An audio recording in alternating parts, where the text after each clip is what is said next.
तो air hostess ने, sir आपको कैसे पता? अरे मैंने कहा उसको मारो गोली, मुझे मेरी किस्मत के बारे में पता है। अच्छा है, कॉन्फिडेंस है मेरी किस्मत पे, मुझको पता है कितनी अच्छी नहीं हो सकती। और वही हुआ, मेरे बगल में एक धार्मिक चाचा बैठ गए, मोटे तगड़े। जैसे ही फ्लाइट हिलती, टुडुडुम जोर से बोलता है, हरि बोल आत्मा अमर है। फिर फ्लाइट हिलती, टुडुडुम हरि बोल आत्मा अमर है।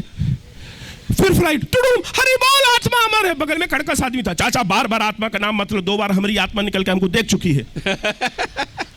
वाह, वो हमसे पूछ रही कि अकेले चलोगे कि तुम भी निकलोगे मेरे साथ? बहुत अच्छे।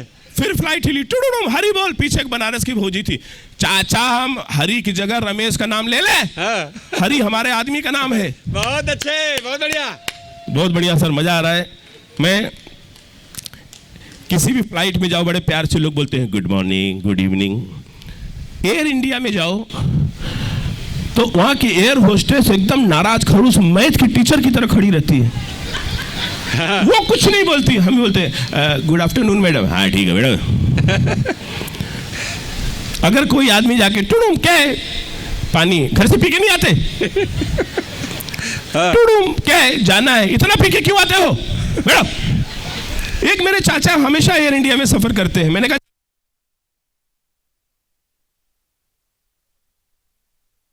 क्या बताएं, तुम्हारी चाचा से ऊपर गई है, 6-7 साल हो गए। हम बीच बीच में एयर इंडिया में सफर करते हैं, लोग जलील करके गाली दे के बिठा देते हैं, हमको लगता है चाची जिंदा है। बहुत अच्छे, बहुत बढ़िया, बहुत बढ़िया। तो सबकी अपनी अपनी स्टाइल है। अजय माशरू भैया हंस रहे हैं, मजा आ रहा है, बहुत बढ़िया आदमी है। मुझे चेक देंगे, अभी एक दिए तो उसमें इन्होंने साइन ही नहीं किया। मैंने कहा जब महेश्वर भाई आपने चेक में साइन नहीं किया, बोले इसे गुप्त दान कहते हैं। बहुत अच्छे। अजय भाई के लिए एक बार जोरदार ताली बजनी चाहिए। अजय गुप्ता जी के लिए भी, सर के लिए पता नहीं कौन कैश दे दे अपने को, तो इसलिए सबको सबका नाम लेना है। और कभी भी कुछ भी हो सकता है, रिस्क नहीं ले सकते हम लोग। हमारे यूपी बिहार के चाचा बड़े होशियार हैं। अभी इतनी ठंड पड़ रही थी सर, मैंने देखा एक चौराहे पे एक 4-5 चाचा अलाव ताप रहे थे। 5 चाचा थे, 1:30 बजे मैंने देखा, 2:30 बजे आए तो 4 ही मिले। अच्छा, कितना मजा है। हाँ। तो मैंने एक से बोला, अरे वो चौथे वाले बोले बहुत ठंड थी बेटा। हमने उनको बोला लकड़ी लेके आओ, आनाकानी कर रहे थे। हाँ। तो हमने उन्हीं को, वाह, तो मैंने कहा गलत बात है। क्या गलत बात है? 6 थे। वाह, अब मैं बोला यही चलते रहा तो गुड मॉर्निंग बोलने को सुबह तक कोई नहीं बचेगा। बहुत अच्छे। फिर उसमें से एक चाचा उठे, उनको बहुत ठंड लग रही थी, बोले बेटा यहाँ का अलाव काम नहीं कर रहा है। 80 घाट पे चले गए, सारी तरफ चिताएं जल रही थी। वहाँ जाके एक चिता तापने लगे। अरे बहुत ठंड है, बहुत ही ठंड है। तो जो जल रही थी वो उठ गई। चाचा हमारी जगह बैठ जाओ, हम बीड़ी पी के आते हैं। तो हम मुर्दे भी मजाक करते हैं, ऐसा हमारा देश है। लेकिन दिल खुश हो गया आप लोगों को देख, कितना हंसते मुस्कुराते हुए। मैं एक छोटी सी कविता, जी जी जी, टीम बहुत बड़ी है, मैं भी मुंबई का ही हूँ, तो मैं जी सर। दोस्तों, हमारे बीच में कुछ प्रमुख हस्तियाँ, मैं उनको ऊपर बुलाना चाहूँगा और उनका स्वागत करना चाहेंगे। जी, हमारे भाजपा के संगठन मंत्री श्री रघुनाथ जी कुलकर्णी और साइलीताई कुलकर्णी जो हमारी यंग एंड डायनेमिक कॉर्पोरेटर हैं अभी, और प्रशांत जी राणे। प्लीज़ सर ऊपर आइए, प्लीज़ प्लीज़ आप तीनों लोग जल्दी आइए प्लीज़ सर। थारवानी जी आप आइए ऊपर। और अरे बेटा, ठीक ठीक। मैं जेपी दादा से कहूँगा रघुनाथ जी का स्वागत शॉल द्वारा करें। दूर से करता हूँ तो आती नहीं है। अच्छा ठीक, जी जी जी जी जी, जोरदार तालियां बजाइए, स्वागत करिए। हमारे क्षेत्र की हस्तियां हैं, उनका सम्मान हो रहा है। थोड़ी ताली कमजोर हो रही है, एक बार जोरदार तालियां। शालिनी ताई जो अभी कॉर्पोरेटर चुन के आई हैं, उनके लिए जोरदार तालियों से उनका स्वागत कीजिए। और कितनी बच्ची लग रही है, इतनी कम उम्र में नगर सेवक बन गई। आपकी तालियां कितनी कमजोर हैं। जोरदार तालियां बजाइए, हाथ उठा के तालियां होनी चाहिए। बहुत बढ़िया, बहुत बढ़िया। प्रशांत राणे जी जो मनसे के शाखा अध्यक्ष है, हमेशा लोखंडवाला के लिए तैयार रहते हैं किसी भी कार्य के लिए। उनका भी स्वागत हम करेंगे। थारवानी जी को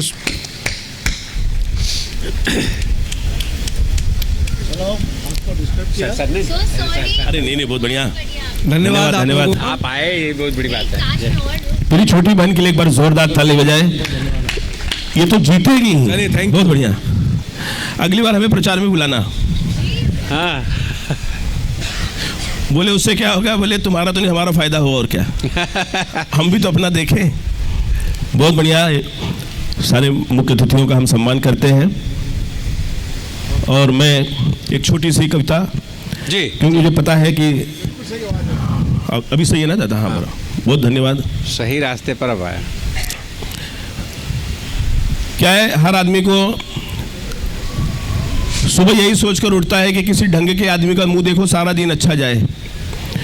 यही सोचकर मैंने भगवान की ओर देखा, भगवान ने आंखें बंद कर ली। मैंने कहा भगवान ये क्या? बोले बेटा जो तू सोचता है ना, मैं भी वही सोचता हूँ। बहुत अच्छे, तो मेरा सुबह से इसी चल रहा है। बहुत बढ़िया, बहुत बढ़िया, बहुत बढ़िया। एक बार जोरदार ताली, एक बार जोरदार ताली हमारे मुख्य अतिथियों के लिए। मुझे एक छोटी सी कविता, मैं, क्योंकि मुझे पता है लंबी सीरीज है। जी। अच्छा, बहस छिड़ गई कई नेताओं में। अजय माहेश्वरी जी, एक बोला वो डोनाल्ड ट्रंप जी को ना 10 भाषा आती है, एक बोला पुतिन जी को 20 भाषा आती है, एक बोला नेतान्याहू जी को 25 आती है। मैंने कहा पागल हो क्या? सबसे ज्यादा भाषा हमारे योगी जी को आती है। जो भाषा समझ में आती है उसे में समझाते हैं। बहुत अच्छे, बहुत बढ़िया, क्या बात है। ज्यादा लोड और टेंशन लेने वाली बात नहीं सर। मेरा एक दोस्त बोला सर वो सुनील भाई वो LAC पे चाइना वाले हमें आंख उठा के देख रहे हैं। मैंने कहा पागल है क्या? वो चाइनीज हैं, आंख खोल के तो पूरा देख नहीं सकते, आंख उठा के क्या देखेंगे? और जितनी चाइना वालों की आंखें जागते समय खुली रहती उतनी तो हम इंडियन के सोते समय खुली रहती है। वाह, लोड और टेंशन लेना नहीं है। जितने मारवाड़ी भाई बैठे हैं, मैं आपके सम्मान में एक बात कहूंगा, आप जैसी मार्केटिंग विश्व में कोई नहीं कर सकता। कितने मारवाड़ी भाई? सभी है, फिर भी इतनी कम पेमेंट, बहुत नाइंसाफी है। इसीलिए मैं चेक कर रहा था, इसीलिए कम है। माहेश्वरी साहब बढ़ाना पड़ेगा, चेक पे साइन कर देना और थोड़ा नंबर बढ़ा देना। साहब मैं चाइना गया, एक बस में बैठा था, इधर एक मारवाड़ी भाई, इधर एक चाइनीज। थोड़ी देर में एक मच्छर आया, चाइनीज ने मच्छर को देखा, मच्छर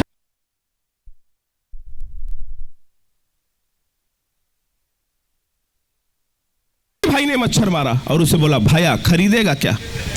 बहुत अच्छे, यह होती है मार्केटिंग। वो समझ गया इसका क्या टेस्ट है। तो मैं एक छोटी सी, मुझे पता है समय हो चुका है, हर आदमी का एक स्वाभिमान होता है। हम किसी को अगर कुछ दे नहीं सकते तो उसका अपमान न करें। एक छोटी सी आधे मिनट की कविता आजकल अटल दादा को समर्पित करता हूं कि एक भिखारी ने एक बिगड़ेल रईस जादे से पैसे मांगे तो रईस जादे ने अकड़ कर कहा चल निकल, नहीं देंगे। तो भिखारी ने बड़े प्यार से कहा साहब नहीं देना है तो कोई बात नहीं, अरे हंसिए मुस्कुराइए शालीनता से पेश आइए। तो रईस जादे ने कहा अबे टूटे कटोरे में शब्दों के वजन को तोल रहा है और तू भिखारी होके इतनी अच्छी हिंदी बोल रहा है, वाह। तो भिखारी ने कहा साहब मैं वक्त की बेबसी हूं, संस्कारों की लाचारी नहीं हूं और मैं पैसों से भिखारी हूं, शब्दों से भिखारी नहीं हूं। क्या बात है, मैं पैसों से भिखारी हूं, शब्दों से भिखारी नहीं हूं। धन्यवाद। मैं मुंबई की तरफ से आए सारे बाहर के कवियों को विशेष प्रणाम करता हूं। जब मौका लगा तो फिर मैं आ जाऊंगा। धन्यवाद, बहुत बहुत बहुत बहुत शुक्रिया। खूब हंसाया भाई सुनील सावरा ने। एक बार हाथ उठा करके जोरदार तालियां बजाइए। मन के सारे भेद मिटा दे, रंग बरसाए होली, चहल पहल जीवन में ला दे, जब जब आए होली, हिंदू मुस्लिम सिख ईसाई एक रंग में रंग जा, फागुन में हर बार यही सबको सिखलाए होली। आज सुबह ही इजराइल और ईरान में युद्ध चालू हो गया, बम बरस रहे हैं और एकदम ताजा ताजा पंक्तियां सुनिएगा साहब, इससे ताजा पंक्तियां आपको मिलेगी नहीं कि बम बरसे, याद रखिएगा। बहुत बढ़िया भैया। कतर के दोहा में ईरान ने बमबारी कर दी, कतर देश है, तो बम बरसे भागे कतर वाली बम बरसे, बम बरसे भागे कतर वाली बम बरसे, ट्रंप करे जंप खुश नेतन्याहू, वाह वाह, ईरान में गूंजे अकबर अल्लाहू, पाक को कूटे तालिबान नमोहर से बम बरसे, वाह भैया, ओ वाह। बम बरसे। वाह वाह, साहब हमारे बीच में जितने कवि आए हैं सब कॉन्फिडेंस के कवि हैं। एक एक कवि 3-3 घंटे अकेले सुना सकता है अजय भाई, लेकिन सुनाएगा नहीं, क्योंकि सबको मालूम है 10 बजे तक ही सुनाना है। पिछले दिनों अमेरिका में गया था, 10,000 की पब्लिक थी, मैंने शुरू किया और 3 घंटे अकेले सुनाया। बाद में देखा सामने एक ही आदमी बचा था, तो फैन है, उसने कहा फैन को मारो गोली, मैं माइक वाला हूँ, बंद करो तो लेकर के जाऊँ। बहुत बढ़िया भैया, वाह वाह सुरेश भैया, जिंदाबाद। और बता दूं माइक और वाइफ में बड़ा अंतर भी होता है, अगर समझ में आ जाए तो अपनी तालियां बजा खोलिएगा कि माइक और वाइफ में अंतर होता है कि माइक के सामने आप जोर से बोल सकते हो, वाइफ के सामने जोर से बोलने की हिम्मत नहीं होती, चाहे एसोसिएशन का अध्यक्ष ही क्यों ना हो जाए। बढ़िया। और जितना अंतर बड़ा अंतर हो, ताली भी उतनी बड़ी होनी चाहिए। माइक और वाइफ में उससे बड़ा अंतर यह होता है कि माइक में चुप कराने का एक बटन पाया जाता है, वाह, वाइफ में चुप कराने का कोई बटन नहीं पाया जाता। बहुत बढ़िया। माइक और वाइफ में उससे बड़ा अंतर हो तो अपने हाथों को आगे से पीछे तक खोलिएगा। माइक और वाइफ में उससे बड़ा अंतर यह होता है अजय भाई कि अगर आपका माइक बिगड़ जाए तो पड़ोसी का माइक लेकर इस्तेमाल कर सकते हैं। वाइफ में सुविधा नहीं है। और आखिरी अंतर आप तक पहुंचे तो बताइएगा, माइक और वाइफ में सबसे बड़ा अंतर यह होता है कि माइक जब बिगड़ता है तो बोलना बंद कर देता है,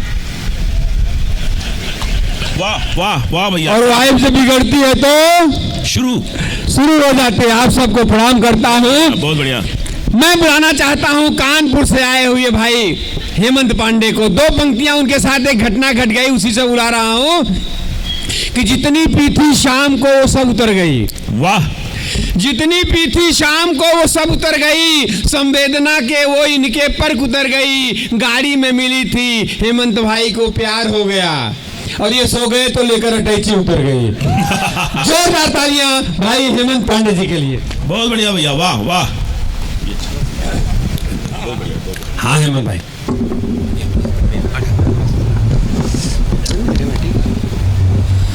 माँ सरस्वती, इसके वॉल्यूम बढ़ा दो भैया।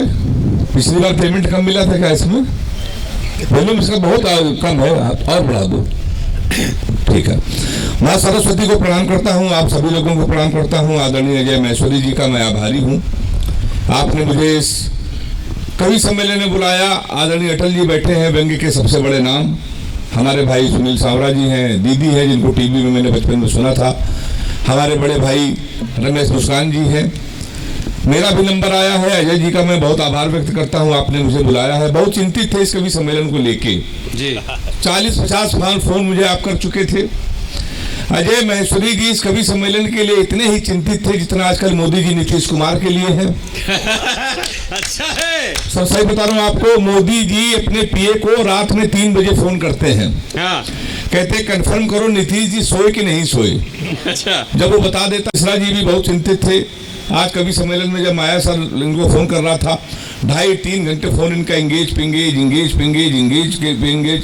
तो भाभी जी का पलट के मेरे पास फोन आ गया, कहने लगे 2.5 घंटे लगातार पता नहीं किससे बात कर रहे हैं, हमें शक है ये किसी महिला से बात करते हैं। हेमंत भैया इनको हिंदी में समझा दो अगर बटोगे। वाह वाह, ताली आपकी थोड़ी कमजोर है। ताली आपकी आती रहेगी। मैं बहुत दूर से आया हूँ, सुन बहुत अच्छा आप रहे हैं। मैं उत्तर प्रदेश कानपुर का रहने वाला हूँ। दुनिया में सर आप कहीं भी चले जाइए, हमारे कानपुर आएंगे तो आपको लगेगा इतने विचित्र लोग कानपुर में ही पाए जाते हैं। अच्छा। कभी बनारस जाइए, वहाँ उतरिए, लिखा रहता बनारस का पान आपका स्वागत करता है जी। आगरा जाइए, वहाँ लिखा रहता आगरा का पेठा आपका स्वागत करता है। हमारे कानपुर आइए, वहाँ लिखा रहता रूपानी चप्पल आपका स्वागत करता है। बहुत मैं उसी कानपुर से आया हूँ साहब। एक स्कूल में पढ़ाता हूँ। हास्य कवि अगर टीचर हो जाए तो बच्चे का भविष्य आप समझ सकते हैं। हमने अपने स्कूल के एक बच्चे से पूछा, हमने कहा बेटा ये बताओ 1 किलो रुई और 1 किलो लोहा दोनों में भारी क्या होगा? उसने कहा मास्टर साहब लोहा भारी होगा।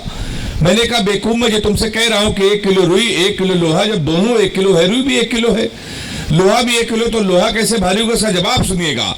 उसने कहा मास्टर साहब आप हमको 1 किलो रुई फेंक के मारिए। वाह, हम आपको लोहा फेंक के मारते हैं। तो हमने सर दूसरा क्वेश्चन पूछा। हाँ। हमने कहा हिंदुस्तान में सबसे तेज उड़ने वाले पंछी का क्या नाम है? हाँ। उसने जवाब दिया हाथी। अच्छा। हमने खड़े हो जाओ, तुम्हारे बाप क्या करते हैं? उसने कहा योगी जी की बुलडोजर चलाते हैं। हाँ। हमने कहा बैठ जाओ, हाथी से जवाब। हाँ, अब आपकी तालियां आई हैं थोड़ी सी। तो सर हम लोग उसी उत्तर प्रदेश कानपुर के रहने वाले हैं, बहुत विचित्र लोग हैं हम लोग। अभी तो मैं लाफ्टर शो की शूटिंग है आपके मुंबई में कर रहा था 2022 में जी। यहाँ से मैं कानपुर एयरपोर्ट पर उतरा, महेश्वरी जी मेरी घड़ी खराब। मैंने जीवन का सबसे बड़ा पाप ये किया कि कानपुर वाले से टाइम पूछ लिया। अच्छा। हमने कहा भैया टाइम क्या हो रहा है? तो हमसे कहने लगा ऐसा गुरु तुरंत यहाँ से निकल लो, टाइम बहुत खराब है। हमारे मुंह बिल्कुल मत लगना, नहीं तो तुम्हारा टाइम भी खराब हो जाएगा। तुमने कहा टाइम ना बता दो, ये बता दो तेरा मूड क्यों खराब है, उसका जवाब सुनना। हाँ। सारे लोग ताली बजा के बताना कि अब कवि सम्मेलन शुरू हो रहा। हमने कहा तुम्हारा मूड क्यों खराब है? तो उसने कहा भाई साहब एक लड़की से केवल हमने इतना कहा कि बड़ी कमजोर है, कुछ खाया कर, वो हमारा 50,000 रुपए खा गई। वाह, तुम साले हमारे मुंह लगे हुए हो। वाह, हमारे मुंह बिल्कुल में लगना, बहुत भरे बैठे हैं। हाँ। तुमने कहा ऐसा क्या हुआ? कहीं हुआ कुछ नहीं भाई साहब, एक लड़की के चक्कर में 5 साल से रह गए थे।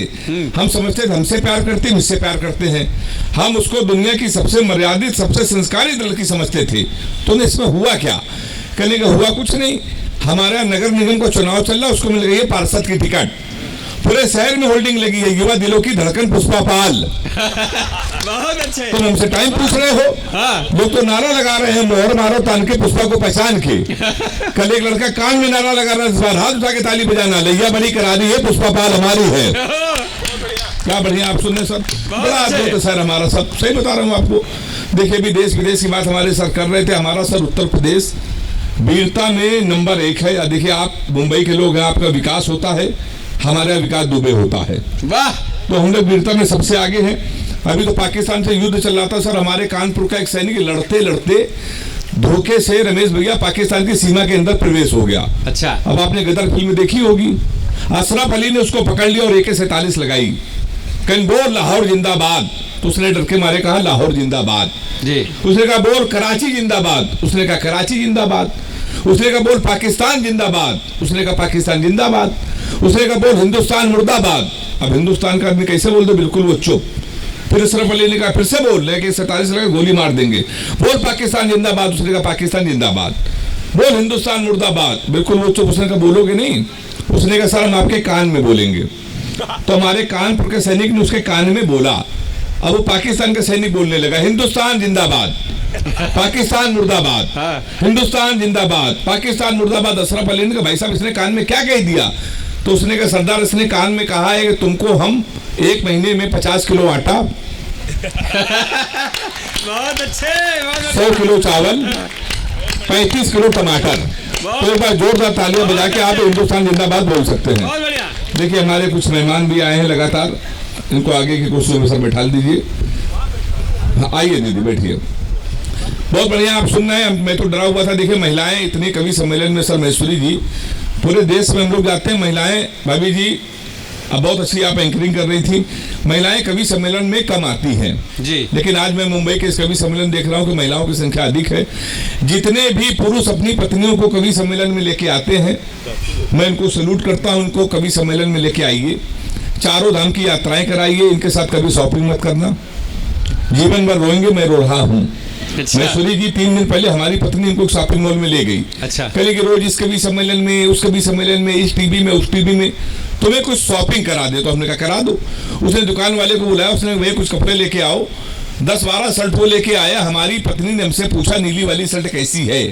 जितने भी पुरुष हैं अपने सीने में हाथ रख के कसम खाएं, अगर आपकी पत्नी आपसे कोई चीज पूछ ले कैसी है, आपको डर के मारे कहना पड़ेगा अच्छी है। गुप्ता जी सही कह रहे हैं, आपको हमें हाँ मिलानी पड़ेगी जी। हमारी पत्नी ने हमसे पूछा नीली वाली शर्ट कैसी है, हमने कहा नीली वाली अच्छी है। कहने लगी 2 ले ले, हमने कहा 2 ले लो। कहने लगी तो ज्यादा हो जाएगी, हमने कहा तो ज्यादा हो जाएगी। कहने लगी लेकिन आगे काम आएगी, हमने कहा आगे काम आएगी। बोली लाल वाली खिलेगी, हमने कहा लाल वाली खिलेगी। बोली नीली वाली का कोई जवाब नहीं, हमने कहा नीली वाली का कोई जवाब नहीं है। बोली छोड़ो लाल वाली ही ले लेते, हमने कहा चलो छोड़ो लाल वाली ही ले लेते हैं। कहने लगी नहीं अच्छी तो पीली वाली लगेगी, हमने कहा पीली वाली अच्छी लगेगी। बोली हरी वाली का कोई जवाब नहीं, हमने हरी वाली का कोई जवाब नहीं है। बोली हरी वाली पसंद है, हमने कहा पसंद। उसने भैया हरी वाली शर्ट पसंद है, पैक कर दो। हरी वाली शर्ट पैक करा के आए, पहली धुलाई में हरी वाली ने कलर छोड़ दिया। अब वो बेलन लेके हमारे पास आई, कहने लगी मैं 3 घंटे से कह रही थी लाल वाली ले लो। ताली सारे लोग बजाओ, नहीं हाथ हमारा यही रहेगा। हाँ सर, ये होता रहता सर। तो सर दुनिया में जितने भी पति हैं, अगर अपनी पत्नियों से झूठ ना बोले तो इनको घर में खाना नसीब नहीं है। केवल हिंदुस्तान में एक राजा ऐसे थे जिन्होंने अपनी पत्नी से कभी झूठ नहीं बोला, राजा हरिश्चंद्र। क्योंकि उनकी पत्नी ने 3 बातें कभी नहीं पूछी।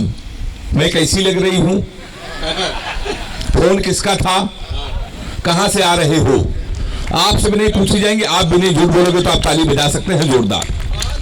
होता रहता सर ये। सुरेश भैया ने देखिए, लता दीदी हैं, देश की बड़ी कवित्री, बड़ी शायरा है, टीवी एक्टर हैं, श्रृंगार की दुनिया की सबसे बड़ी कवित्रियों में एक है। वो आप प्यार की बातें करेंगे, आपको जोड़ने की कोशिश करेंगी। हम कवियों से सर बिल्कुल आशा मत रखिए, हमने आज तक कभी प्यार नहीं किया है। एक भी प्रेमिका मेरी नहीं है। 15 प्रेमिकाएं थीं। जब योगी जी की सरकार उत्तर प्रदेश में नहीं थी तब। जिस दिन उत्तर प्रदेश के मुख्यमंत्री योगी जी बने, हमने सबसे राखी बंधवा लिया। क्योंकि उत्तर प्रदेश में आधार कार्ड देख देख के लट्ठी चलाए गए।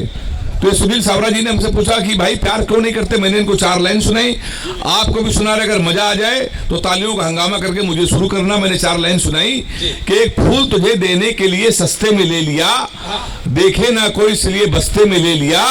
फूल तुझे देने को निकले थे जाने मन, पर बजरंग दल वालों ने उस रास्ते में ले लिया।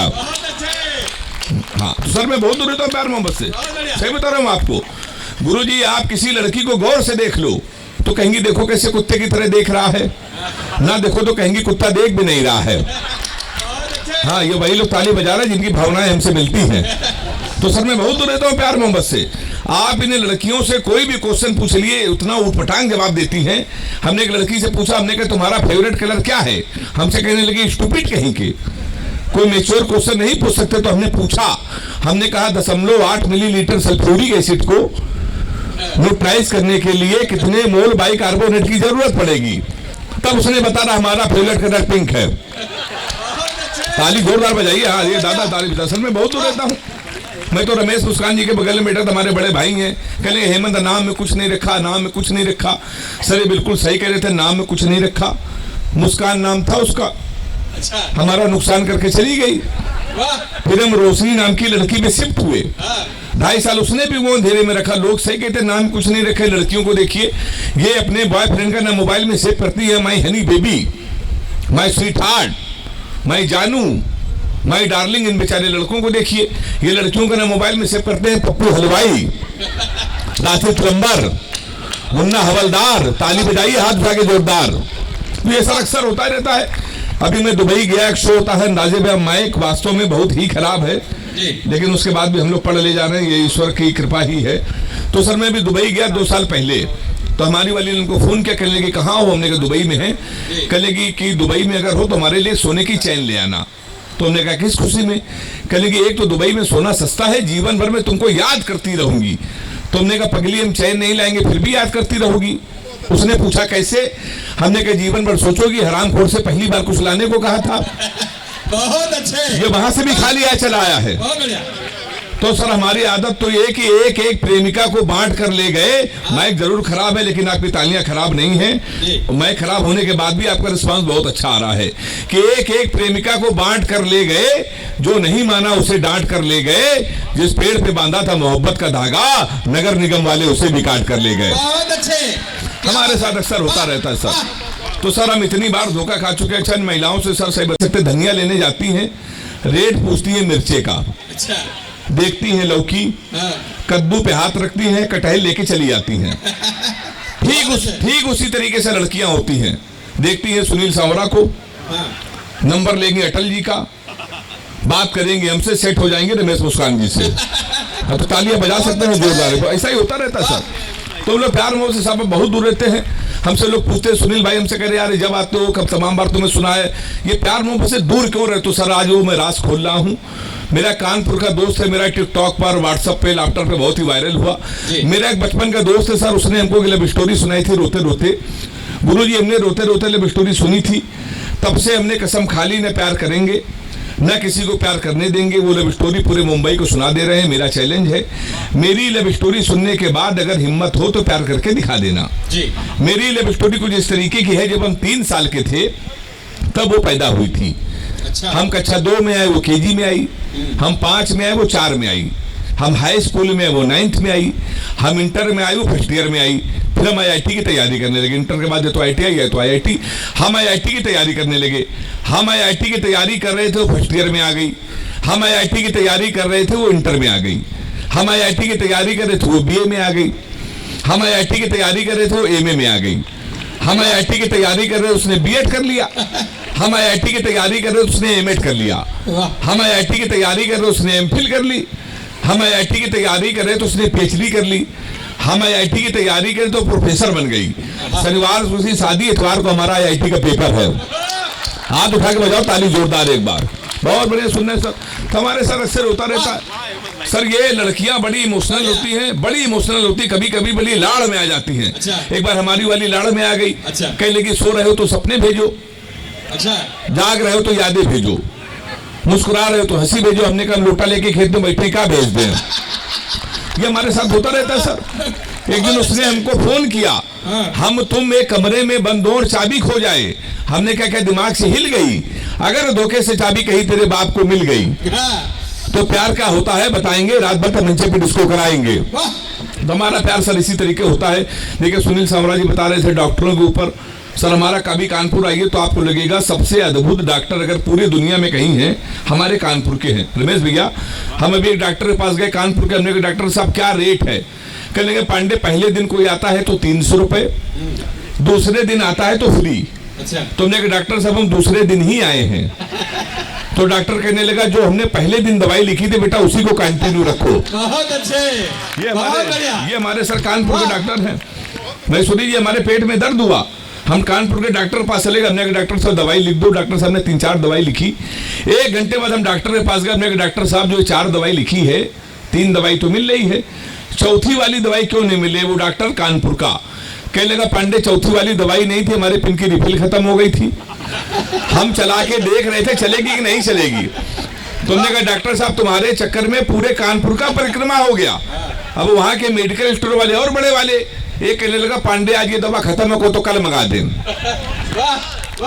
एक कहने लगा कहो तो इसका सब्स्टिट्यूट दे दे। जो तीसरे वाले इनका अगर कानपुर वाला ही कह सकता तो हाथ उठा के ताली बजाना। तीसरे वाले इनका पांडे कोरोना की दवा है, कोरोना दोबारा आएगा तब दवा मंगा देंगे। बहुत बढ़िया सर सुनना है, क्या बढ़िया आप सुनना है सर, ये होता रहता है अक्सर। तो मैंने आपको अरे क्या बात, अरे आप कानपुर वाले हैं सर, कानपुर वालों से भगवान बचाए। लेकिन आप हमको मिल गए, ऐसा लग रहा है साड़ू भाई से भेंट हो गई है आज। क्या बात सर, जिंदाबाद आपके साथ। क्या लव यू टू, बैठिए। अरे सरदार, अरे सर सर सर सरदार टेलर हमारे कानपुर के सबसे बड़े टेलरों में हैं। एक बार चालिए मैं चाहता हूँ हमारे सरदार जी तक एक बार जोरदार बजा दीजिए। गोविंद नगर में उनकी बड़ी दुकान है। बहुत बढ़िया भैया, बैठ जाइए, अभी सरदार जी से बात करके ही जाएंगे। तो मैंने आपको बताया सर हम लोग उत्तर प्रदेश के लोग में प्यार मोहब्बत से बहुत दूर रहते हैं। हम लोगों को लोग इसीलिए आधा पागल समझते हैं। हास्य कवियों को आधा पागल ही समझा जाता है। अच्छा। पर हम लोगों को जो बुलाता है हाँ तो पूरा वो आप सुरेश जी से निपट लीजिएगा बाद में, है ना। अभी सर बता रहे थे सर कवि सम्मेलन का दौर चला गया है। 40-50 साल पहले देखिए कवि झोला उठा के चलते थे। कवि सम्मेलन की स्थिति है आज तो लोग सुनना ही नहीं चाहते हैं। पत्नी पति की नहीं सुन रही है, कोई किसी को नहीं सुनना। राहुल गांधी को संसद में नहीं सुना जा रहा है।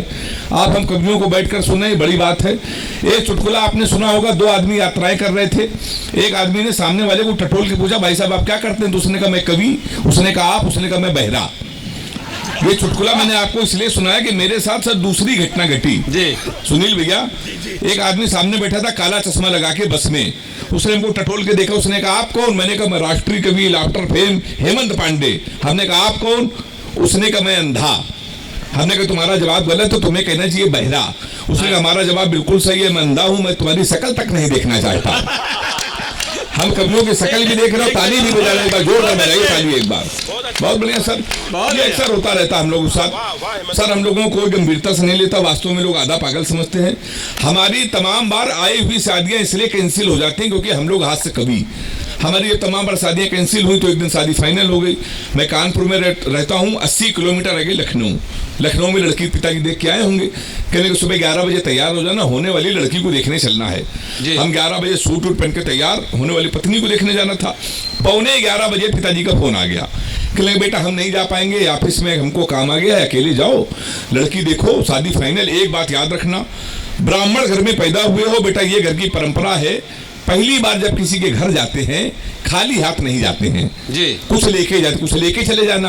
अब हम कानपुर के हम कट्टा लेके चले गए फिर 2.5 साल बाद जमानत हुई हमारी, तो जमानत के बाद भी रिश्ते आए। फिर एक दिन हमारी शादी हो गई सर, बिल्कुल सच्ची घटना है, सारे बड़े कवि हमारी बारात आए थे, बिल्कुल सच्ची घटना। भारत और पाकिस्तान का सेमीफाइनल मैच क्रिकेट का, विश्व कप का, 4 साल पहले हमारी शादी। हमने पिताजी से कहा पूरा हिंदुस्तान मैच देख रहा है, हमारी आप शादी कर रहे हो? सर नहीं माने, मैसूरी जी कर दी। भारत और पाकिस्तान का सेमीफाइनल मैच, हमारी शादी। हमारे कुछ कानपुर के दोस्त हमारी बारात में डांस कर रहे थे, कान में मोबाइल लगा के भारत पाकिस्तान सेमीफाइनल में थी, कमेंट्री भी सुन रहे थे। दोनों काम में एक साथ कर रहे, बारात में डांस कर रहे, कान में मोबाइल लगा कमेंट्री सुन रहे। हम दूल्हे के सजे थे, घोड़ी के ऊपर बैठे थे। जैसे बारात में पहुंचने वाले थे, एक लड़का घूम कर हमारी तरफ चिल्लाया, बोला छक्का। हम डर गए साहब, हमने कभी कहा छक्का? कहने का विराट कोहली ने मारा है। तो हमने कहा कोहली ने मारा तो हमारी तरफ को देख रहे हो? शादी के पहले दिन छक्का कह रहा हो देख के हमको, हमने कब की मारे तो हमारी तरफ ना देखना। पता चला 2 मिनट इंडिया में जीत गई, किसी ने खुशी के मारे घोड़ी के नीचे सुतली बम रख दिया। अब वो बम फटा तो घोड़ी भागने लगी, हम भी भागने लगे। हमने चलती घोड़ी से पिताजी को फोन मिलाया, हमसे बोले कहाँ बेटा? हमने कहा पिताजी भाग रहे हैं। बोले किसके साथ? घोड़ी के। ये वही लोग ताली बजा रहे जो मैं बारात आए थे। हमने कहा घोड़ी के साथ। बोले मैं शर्म नहीं आती, भागना तो किसी लड़की के साथ भाग जाते। हमने कहा पिताजी वो बहक गई थी। कहने लगे आज घोड़ी बहकी है, कल को गधी बहके तो उसके साथ भाग जाओगे। तब से सब बीबी नहीं ढूंढ रहे, घोड़ी ढूंढ रहे, मन हो तो ताली आप बजा सकते हैं। तो हमारे साथ अक्सर ही होता रहता है सर। क्या बढ़िया बाबूजी आप सुन रहे हैं सर। हमारी इज्जत आपको मालूम है पूरे देश में होती है, तमाम कंट्रीज की यात्राएं हम लोग कर चुके हैं, पूरे देश में सम्मान होता है। असली औकात जब हम अपने घर पे जाते हैं तो पता चलती है कि आप कुछ भी हो जाएं, पत्नियों की नज़र में कुछ हो ही नहीं सकते हैं। एक रटा रटाया डायलॉग होता है पत्नी का, अगर तुम्हारे अंदर अकल होती तो तुमसे शादी नहीं करते। तो हम उससे कहते हैं अगर पगली अगर हमारे अंदर अकल होती तो हम ही तुमसे क्यों शादी करते? बहुत अच्छे। तो सर हमारी असली औकात जब हम अपने घर पे जाते हैं, पूरे देश में इज्जत होती, पत्नियों की नजर में कुछ नहीं। छोटी सी एक कविता है, बहुत वायरल हुई, आपको सुना रहे हैं कि महंगाई से परेशान होकर मेरी माँ मेरी पत्नी से बोली, चावल 30 में नमक 20 में, इस महंगाई में घर कैसे चलाऊंगी और 70 रुपए लीटर तेल तो मैं कैसे जलाऊंगी? इस पर मेरी पत्नी मेरी माँ से बोली, माँ मैं इस महंगाई में भी पलूंगी, आपका बेटा कवि है, मैं जीवन भर जलूंगी। क्योंकि ये दिन भर कुछ ना कुछ गुनगुनाते हैं, कमबख्त हर समय कविताएं सुनाते हैं। ये सोचते हैं कि इनकी पत्नी इनकी कविता पे मरती है, पर सच तो ये है कि इनकी एक एक पंक्ति केरोसिन का काम करती है। इनके चक्कर में तो सहेलियां तक घर में नहीं आती, और जब साल 2 साल में घर वालों के फोन आते हैं तो हाल चाल की जगह केवल कविताएं सुनाते हैं। छोटा भाई एक कविता सुनने के 100 रुपए लेता है, बड़ा भाई चुप रहने के लिए 500 देता है। अगल बगल वाले आजकल सदमे में रहते हैं, पड़ोसी मुझे पागल की पत्नी कहते हैं। तो हे प्रभु मेरे पति को अपने पास बुला लो, ये ऊपर उठना चाहते हैं उनको ऊपर उठा लो। बहुत अच्छे। ये सर हास्य कवियों के साथ होता है। आप तो महाराष्ट्र के लोग, मुंबई के लोग हैं, अगर आपके यहाँ अचानक पैसा आ जाए तो आप लोग बच्चों को सोचते हैं कि फिल्म स्टार बन जाए, इंजीनियर बन जाए, डॉक्टर बन जाए। यही दिल्ली के लोग करते हैं, अपने बच्चों को अगर पैसा आ जाए डॉक्टर बनाते हैं। हमारा उत्तर प्रदेश गुरुजी कैरियर बनाने के लिए कोई खर्चा नहीं है। हमारे यहाँ 350 का कुर्ता लीजिए, 250 का सफेद पैजामा, 300 के सफेद जूते, 50 रुपए का काला चश्मा, हमारे यहाँ तैयार हो जाता है युवा हृदय सम्राट। ये हमारे उत्तर प्रदेश में ही हिसाब होता है। हमारे उत्तर प्रदेश में योगी जी की सरकार है, अगर आपके यहाँ पैसा आ जाए तो बच्चों के लिए आप लैपटॉप लेके आते हैं। हमारे अगर अचानक पैसा आ जाए तो पिताजी लेके आते हैं फॉर्च्यूनर, और पैसा आ जाए तो लड़का राइफल लेके आता है। फिर गाड़ी के पीछे लिखता है यदुवंशी, ब्राह्मण, छत्री। योगी जी ने कहा ये नहीं चलेगा, इससे जातिवाद को बढ़ावा मिलता है। मेरी अंतिम 4 लाइनें, प्रबुद्ध लोग हैं, पढ़े लिखे लोग हैं, अगर सटायर भी हो गया है, क्योंकि व्यंग्य के सबसे बड़े कवि दादा बैठे हैं, अगर कविता भी हो गया हो, लाफ्टर भी हो गया और मेरा सलीका अगर अच्छा लगा हो, तो मुझे तालियों के साथ विदा करके बताना कि मेरी बात आप तक पहुंची, कि ना ही पंडित लिखा था ना ही चौहान लिखा था। मेरे सलीके पे आपकी तालियां। कि ना ही पंडित लिखा था ना ही चौहान लिखा था, उस पे तो मेरे प्यार की पहचान लिखा था। फिर भी यूपी पुलिस ने मेरा ही चालान कर दिया, जबकि मेरी गाड़ी पे केवल मेरी जान लिखा था। बहुत बहुत धन्यवाद। हेलो हेमंत जी के लिए जोरदार तालियां, हाथ उठा के तालियां। ये मोहल्ला में दोस्तों, हमारे बीच में कुछ और हस्तियां हैं। वार्ड 68 के corporator young and dynamic Shri Rohan Rathod ji, please आइए। और शैलेश भाई फंसे भी हमारे बीच में हैं, वो भी कॉर्पोरेटर है, लेकिन वो वार्ड 60 के दिलों में 20 साल से 30 साल से बसते हैं। गोपाल जी प्लीज उनका स्वागत कीजिए। और संजय काका जी से मैं अनुरोध करूंगा शैलेश भाई का भी स्वागत करें। Thank you. जोरदार तालियों से दोनों ही कॉर्पोरेटर का स्वागत। Thank you, thank you.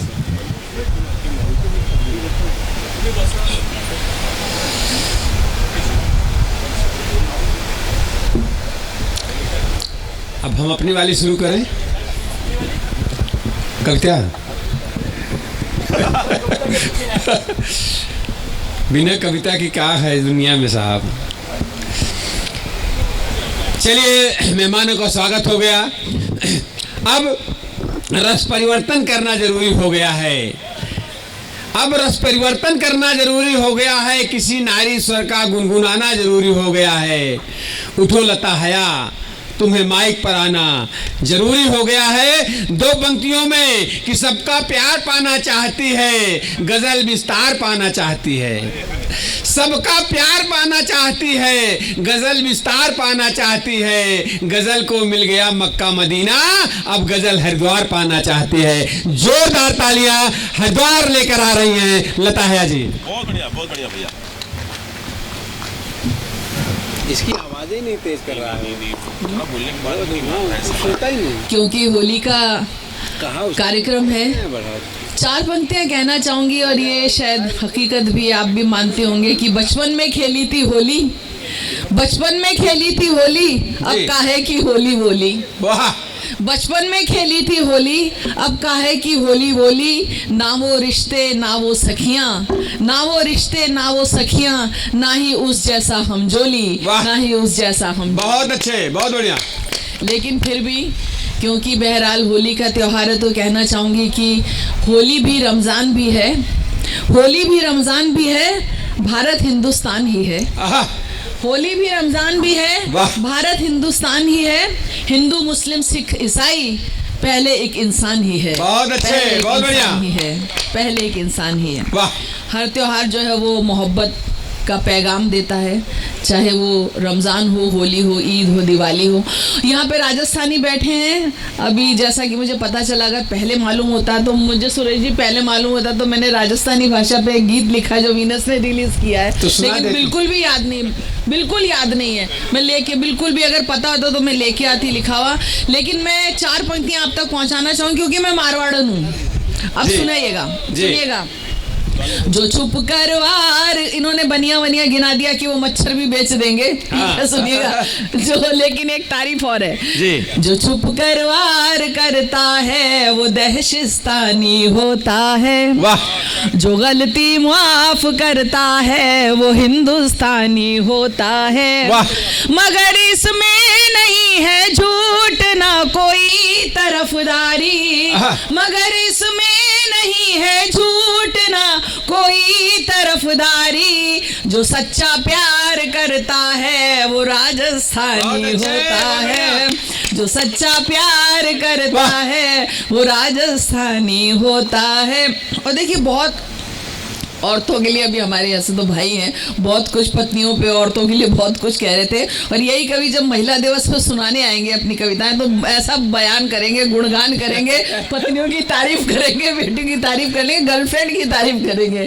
खैर ऐसा है, बहुत मोहब्बत की बात है। मोहब्बत वही ना आप जिसको प्यार कहते हैं जी, मोहब्बत वही ना आप जिसको प्यार कहते हैं, अरे छोड़ो उसे इस दौर में बेकार कहते हैं। क्या बात है, बहुत अच्छे। मोहब्बत हाँ वही ना आप जिसको प्यार कहते हैं, अरे छोड़ो उसे इस दौर में बेकार कहते हैं। और तुम्हें उलझन तो होगी, सारी औरतों की तरफ से जवाब दे रही हूँ, तुम्हें उलझन तो होगी, मैं अगर सच बोल दूंगी तो, तुम्हें उलझन तो होगी, मैं अगर सच बोल दूंगी तो, चलो छोड़ा तुम्हें हम दिल से अपना यार कहते हैं, चलो छोड़ा तुम्हें हम दिल से अपना यार कहते हैं। खैर, और क्योंकि गजल की बात हो रही, मैं एक शेर के लिए एक गजल के 3-4 अशार और मैं हर जगह सुनाने की कोशिश करती हूँ। सुनिएगा कि हमेशा हो वही हमने जो सोचा हो नहीं सकता। फिर एक राजस्थानी गीत सुनाऊंगी, लेकिन इससे पहले कुछ आपसे गुफ्तगू कर ली जाए थोड़ी सी। हमेशा हो वही हमने जो सोचा हो नहीं सकता, मगर टल जाए किस्मत में जो लिखा हो नहीं सकता। हमेशा हो वही हमने जो सोचा हो नहीं सकता, मगर टल जाए किस्मत में जो लिखा हो नहीं सकता। यहाँ पे क्योंकि बुजुर्गों की महफिल भी है, जवान इंसान दिल से होता है, लेकिन आपने देखा होगा जो हालत आज के दौर में बुजुर्गों की, जो औलाद भी जिस तरह का सलूक करती है और वृद्धाश्रमों में छोड़ के आती है। तब मैंने एक शेर कहा है कि सुनिएगा कि हमेशा हो वही हमने जो सोचा हो नहीं सकता, मगर टल जाए किस्मत में जो लिखा हो नहीं सकता। और कभी उस शख्स से उम्मीद मत करना वफाओं की, कभी उस शख्स से उम्मीद मत करना वफाओं की, जो माँ का हो नहीं सकता किसी का हो नहीं सकता। क्या बात है, वाह वाह। कभी उस शख्स से उम्मीद मत करना वफाओं की, जो माँ का हो नहीं सकता किसी का हो नहीं सकता। सुनिएगा, अगर बाजार में मिलती तो सब घर से उठा लाते। अगर बाजार, हमने कवि सम्मेलन पढ़े, सुरेश मिश्र जी वगैरह सब की मालूम है, हमने बड़े बड़े जो है ज्वेलर्स के यहाँ पे, बड़े बड़े लोगों के यहाँ पे हमने कवि सम्मेलन पढ़े हैं, वहां लोगों की बेचैनी देखिए। तब ये बात कही है कि अगर बाजार में मिलती तो सब घर पर उठा लाते, अगर बाजार में मिलती तो सब घर पर उठा लाते। खुशी पाने का जरिया सिर्फ पैसा हो नहीं सकता। बहुत अच्छे, बहुत बढ़िया, वाह। खुशी पाने का जरिया सिर्फ पैसा हो नहीं सकता। और एक बात और कहना चाहूंगी, अपने आसपास देखिए, बहुत मजबूर मिल जाएंगे, जरूरी नहीं है कि आपको जबान से कुछ कहें। इमदाद बोलते हैं मदद को, और कासा बोलते हैं भिक्षा पात्र को। तब ये शेर कहा है कि कभी दे दो बिना मांगे जरा इमदाद मुफलिस को, कभी दे दो बिना मांगे जरा इमदाद मुफलिस को। किसी खुददार के हाथों में कासा हो नहीं सकता, किसी खुददार के हाथों में कासा हो नहीं सकता। सुनिएगा, हया जिसकी निगाहें सिर्फ चेहरा पढ़ने वाली हो, हया जिसकी निगाहें सिर्फ चेहरा पढ़ने वाली हो, किसी की रूह के गम से शनासा हो नहीं सकता। जो माँ का हो नहीं सकता किसी का हो नहीं सकता, जो माँ का हो नहीं सकता किसी का हो नहीं सकता। क्या बात है, बहुत अच्छे। एक क्योंकि आपने कहा है गजल की, तो गजल की बात कर रही हूँ। लता जी, बुलबुल की डिमांड है, बुलबुल की डिमांड है, बुलबुल। अच्छा ठीक है, बुलबुल की क्योंकि डिमांड हो रही है, मैं जरूर सुनाऊंगी, लेकिन उससे पहले एक 3-4 गजल के अशार सुनाती हूँ आप लोगों के नाम, ये और इस शाम के नाम। कुछ और सुनाने वाली थी, लेकिन मैं थोड़ा जिस मोहब्बतों से आप सुनिएगा। ये मोहब्बत तो बस उसकी सौगात है, ये मोहब्बत तो बस उसकी सौगात है, वरना मैं क्या हूँ, क्या मेरी औकात है। बहुत अच्छे। वरना मैं क्या हूँ, क्या मेरी औकात है। और इस माहौल के नाम, गर है जन्नत जमी पे तो बस है यही, गर है जन्नत जमी पे तो बस है यही। आप हम हैं, गजल है, हंसी रात है, आप हम हैं, गजल है, हंसी रात है। गर है जन्नत जमी पे तो बस है यही। सुखनवर बोलते हैं, जो सुखन समझते, कलाम समझते, शायरी समझते। सुनिए, मैंने देखे हैं लाखों सुखनवर मगर, मैंने देखे हैं लाखों सुखनवर मगर, आपकी बात बस आपकी बात है, आपकी बात बस बहुत बढ़िया। आपकी बात है और तुमसे मिलते। मैंने हमेशा अपने उपनाम जिसको तखल्लुस बोलते हैं पेन नेम का इस्तेमाल ऐसे करने की कोशिश की कि वो जबरदस्ती घुसा हुआ ना मालूम हो, सुनिएगा जी। ऐसे लगे कि वो जस्टिफाई कर रहा है अपने मीनिंग को, उसको सुनिएगा कि मैंने देखे और तुमसे मिलते हुए मुझको आए हया, वाह। तुमसे मिलते हुए मुझको आए हया और ये लगता है पहली मुलाकात है, और ये लगता है पहली मुलाकात है, ये मोहब्बत तो बस उसकी सौगात है। बहुत बहुत शुक्रिया। और एक बुलबुल के गीत का, क्योंकि मुझे हुक्म हुआ है, फरमाइश है। एक बुलबुल मैंने बहुत टाइम पहले 1993 में ये मैंने नज़्म कही थी, और अफसोस इस बात का कि हालात अभी भी वैसे कि वैसे। मैं चाहती हूँ कि इस नज़्म से कोई बंद तो कुछ तो कम करूँ, लेकिन वो कम होने का नाम ही नहीं लेते बल्कि और बढ़ते जाते हैं। और एक बुलबुल जो जंगल से उड़कर शहर में आ जाती है और यहाँ के हालात देखती तो देखिए किस तरह से वर्णन करती है। सुनिएगा गौर से। जी लता जी। चुप धीरे धीरे बोल बुलबुल गीत सुनाने आई, धीरे धीरे बोल बुलबुल गीत सुनाने आई, गीत सुनाने आई, गीत सुनाने आई, गीत सुनाने आई, गीत सुनाने आई। कुछ गीत प्यार के, कुछ बहार के, कुछ सिंगार के लाई। चुप धीरे धीरे बोल बुलबुल गीत सुनाने आई। पहले बात रोमांस की, उसके बाद समस्याओं की। सुनिएगा तालियों के साथ रोज चलिए, बहुत मजा गई आएगा। जब गुलशन, जाने कैसी थी उलझन, उखड़ा उखड़ा सा था मन, भीगा था मेरा दामन। एक रोज गई जब गुलशन, जाने कैसी थी उलझन, उखड़ा उखड़ा सा था मन, भीगा था मेरा दामन। तब राज ये गुल ने खोला, हर पत्ता पत्ता बोला, तितली का मन भी डोला, भंवरा सर चढ़कर बोला। कुछ मन की आंखें खोल पगली, प्रेम कली मुस्काई। कुछ मन की आंखें खोल पगली, प्रेम कली मुस्काई। चुप धीरे धीरे बोल बुलबुल गीत सुनाने आई। अब देखिए, अब गौर से सुनिएगा, वही हकीकत है, वही जो सालों पहले थे वही है। बस ये दुआ कीजिए कि आगे इस तरह के हालात ना हो। सुनिएगा। एक रोज में पूजा करने, भक्ति की गागर भरने, मंदिर जो लगी उतरने, वहां देखे खून के झरने। एक रोज में पूजा करने, भक्ति की गागर भरने, मंदिर जो लगी उतरने, वहां देखे खून के झरने। मंदिर मस्जिद का पंगा, मजहब को कर गया नंगा, हैरान खड़ी थी गंगा और पल में हो गया दंगा। फिर राम नाम सत बोल मैं वापस जंगल को आई, फिर राम नाम सत बोल मैं वापस जंगल को आई। चुप धीरे धीरे बोल बुलबुल गीत सुनाने आई। एक रोज में दफ्तर दफ्तर भटकी डिग्री को लेकर, जूते फाड़े दर्जन भर, नहीं मिली नौकरी क्यों कर। यहाँ काबिल सोग मनाए, ना अहल नौकरी पाए, अब हंसा दाना खाए, कौए मोती चुग जाए। फिर लिए हाथ कशकोल बोलो जय जय रिश्वत माई, फिर लिए हाथ कशकोल बोलो जय जय रिश्वत माई। चुप धीरे धीरे बोल बुलबुल गीत सुनाने आई। एक रोज कचहरी आई, पेशी की थी सुनवाई, पर आके बड़ी पछताई, मैं फंस गई राम दुहाई।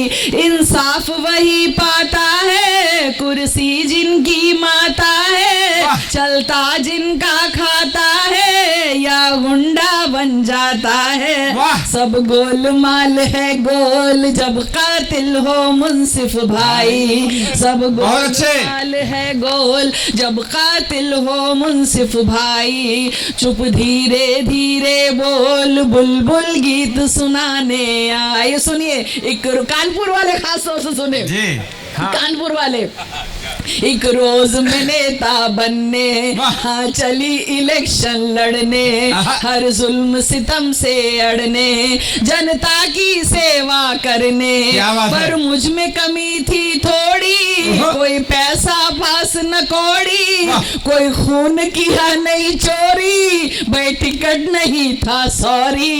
है नेताओं का कौल कुर्सी अपनी कौम पर आई, है नेताओं का कौल कुर्सी अपनी कौम पर आई।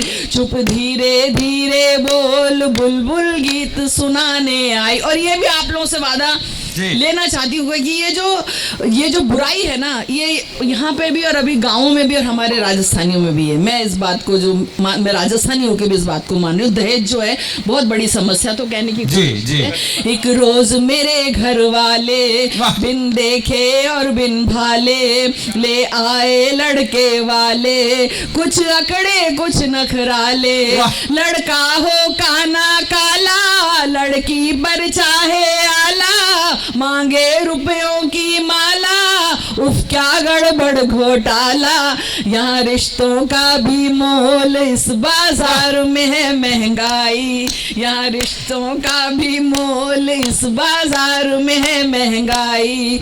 चुप धीरे धीरे बोल बुलबुल गीत सुनाने आई, क्या और तुम्हें बतलाऊं, बेहतर है अब उड़ जाऊं, पैगाम यही दे जाऊं और चीख चीख कर गाऊं। हम गीत प्रेम के गाएं, हर मजहब को अपनाएं, जुल्मों से मिल टकराएं, इंसान नेक बन जाएं। ये जीवन है अनमोल, क्या हिंदू क्या सिख ईसाई, ये जीवन है अनमोल, क्या हिंदू क्या सिख ईसाई।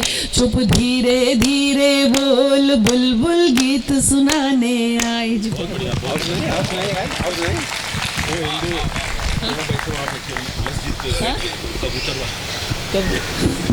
अच्छा, एक राजस्थानी आपको गीत और छोटा सा सुनाती हूँ और चंद पंक्तियाँ ज़रूर सुनाना चाहूँगी। जो भी हालात हैं और बहुत सीधा साधा सा हल है, बस वो बताने की कोशिश की कि काश, क्योंकि हमारा जो त्यौहार है मोहब्बत के त्यौहार है, कि काश अपने मुल्क में ऐसी फ़ज़ा बने, काश अपने मुल्क में ऐसी फ़ज़ा बने, मंदिर जले तो रंज मुसलमान को भी हो। काश अपने मुल्क में ऐसी फ़ज़ा बने, मंदिर जले तो रंज मुसलमान को भी हो, मस्जिद की आबरू पे कोई आंच आना जाए, ये फिक्र मंदिरों के निगहबान को भी हो, ये फिक्र मंदिरों के निगहबान को भी हो, ये फिक्र मंदिरों के निगहबान को भी हो। बस इतनी सी बात है। मुंबई में रहती हूँ तो मुंबई या स्टाइल में 3-4 शेर सुनाती हूँ कि सोचने का नहीं, अच्छा, लड़ना हो तो लड़ जाने का, सोचने का नहीं, लड़ना हो तो लड़ जाने का, हौसला चाहिए चट्टान से टकराने का। सोचने का नहीं, लड़ना हो तो लड़ जाने का, हौसला चाहिए चट्टान से टकराने का। और जब ना जीना तेरे बस में है ना मरना बस में, जब ना जीना तेरे बस में है ना मरना बस में, देखिए हक बयानी बोलते हैं सच बोलने को, जब ना जीना तेरे बस में है ना मरना बस में, हक बयानी से भला काय को घबराने का, हक बयानी से भला काय को घबराने का। और तू सिकंदर है कलंदर है बला से मेरी, तू सिकंदर है कलंदर है बला से मेरी, हमसे किबला जरा इज्जत से ही बतियाने का। तू सिकंदर है कलंदर है बला से मेरी, हमसे किबला जरा इज्जत से ही बतियाने का। और बहुत कॉमन सी बात है लेकिन फिर भी कहने की कोशिश की कि कब तक हाथ में पत्थर को लिए घूमोगे, कब तक हाथ में पत्थर को लिए घूमोगे, पास दुश्मन के जरा फूल भी भिजवाने का, पास दुश्मन के जरा फूल भी भिजवाने का। और अब औरतों वाली बात कह रही हूँ कि मैंने आंखों में घड़ी एक सजा रखी है, मैंने आंखों में घड़ी एक सजा रखी है, जबकि मालूम है घर कोई नहीं आने का। जबकि मालूम क्या बात है, बहुत अच्छे। मैंने आंखों में घड़ी एक सजा रखी है, जबकि मालूम है घर कोई नहीं आने का। और देखिए अपनी फितरत बता रही हूँ, मैं ऐसी हूँ प्रोग्राम के बाद मुझे नहीं मालूम कौन क्या है सोचिए। ना बुलाती हूँ किसी को, ना मैं जाती हूँ कहीं। अच्छा। ना बुलाती हूँ किसी को, ना मैं जाती हूँ कहीं। काम के बाद है या घर में सिमट जाने का, काम के बाद है या घर में सिमट जाने का। और एक छोटा सा गीत सुना के हमारे, क्योंकि बाहर के कवि बड़े कवि बैठे, क्योंकि राजस्थानी का वादा किया था और मैं वादे से मुकरती नहीं। छोटा सा गीत सुना के और मजे लीजिएगा। देखिए सुनिएगा।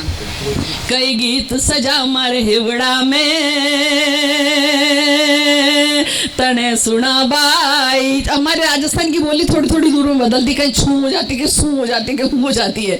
कई गीत सजा मारे हिवड़ा में तने सुना बाई छू। सुख दुखरी कितरी ही कड़िया में बांध चुनरिया ल्याई छू। सुख दुखरी कितरी ही कड़िया में बांध चुनरिया ल्याई छू। कई गीत सजा मारे हिवड़ा में तने सुना बाई छू। मैं तो तालियां होनी चाहिए, साथ में तालियां होनी चाहिए। मैं नार पर आई छू, माणा पर पीर पर आई। मैं जानू जो उठे काल जय मैं थारे वो राज सभी मैं पहचानू। कई गांव शहर माँ घूम घूम मानुस रे आंसू चूम चूम। कई गांव शहर माँ घूम घूम मानुस रे आंसू चूम चूम। मैं कदे गजल बन बैठी छू तो कदे गीत रूबाई छू। कई गीत सजा मारे हिवड़ा में तने सुना बाई छू। ना मैं कुर्सीरी सुषमा छू और ना साउथरी अम्मा छू।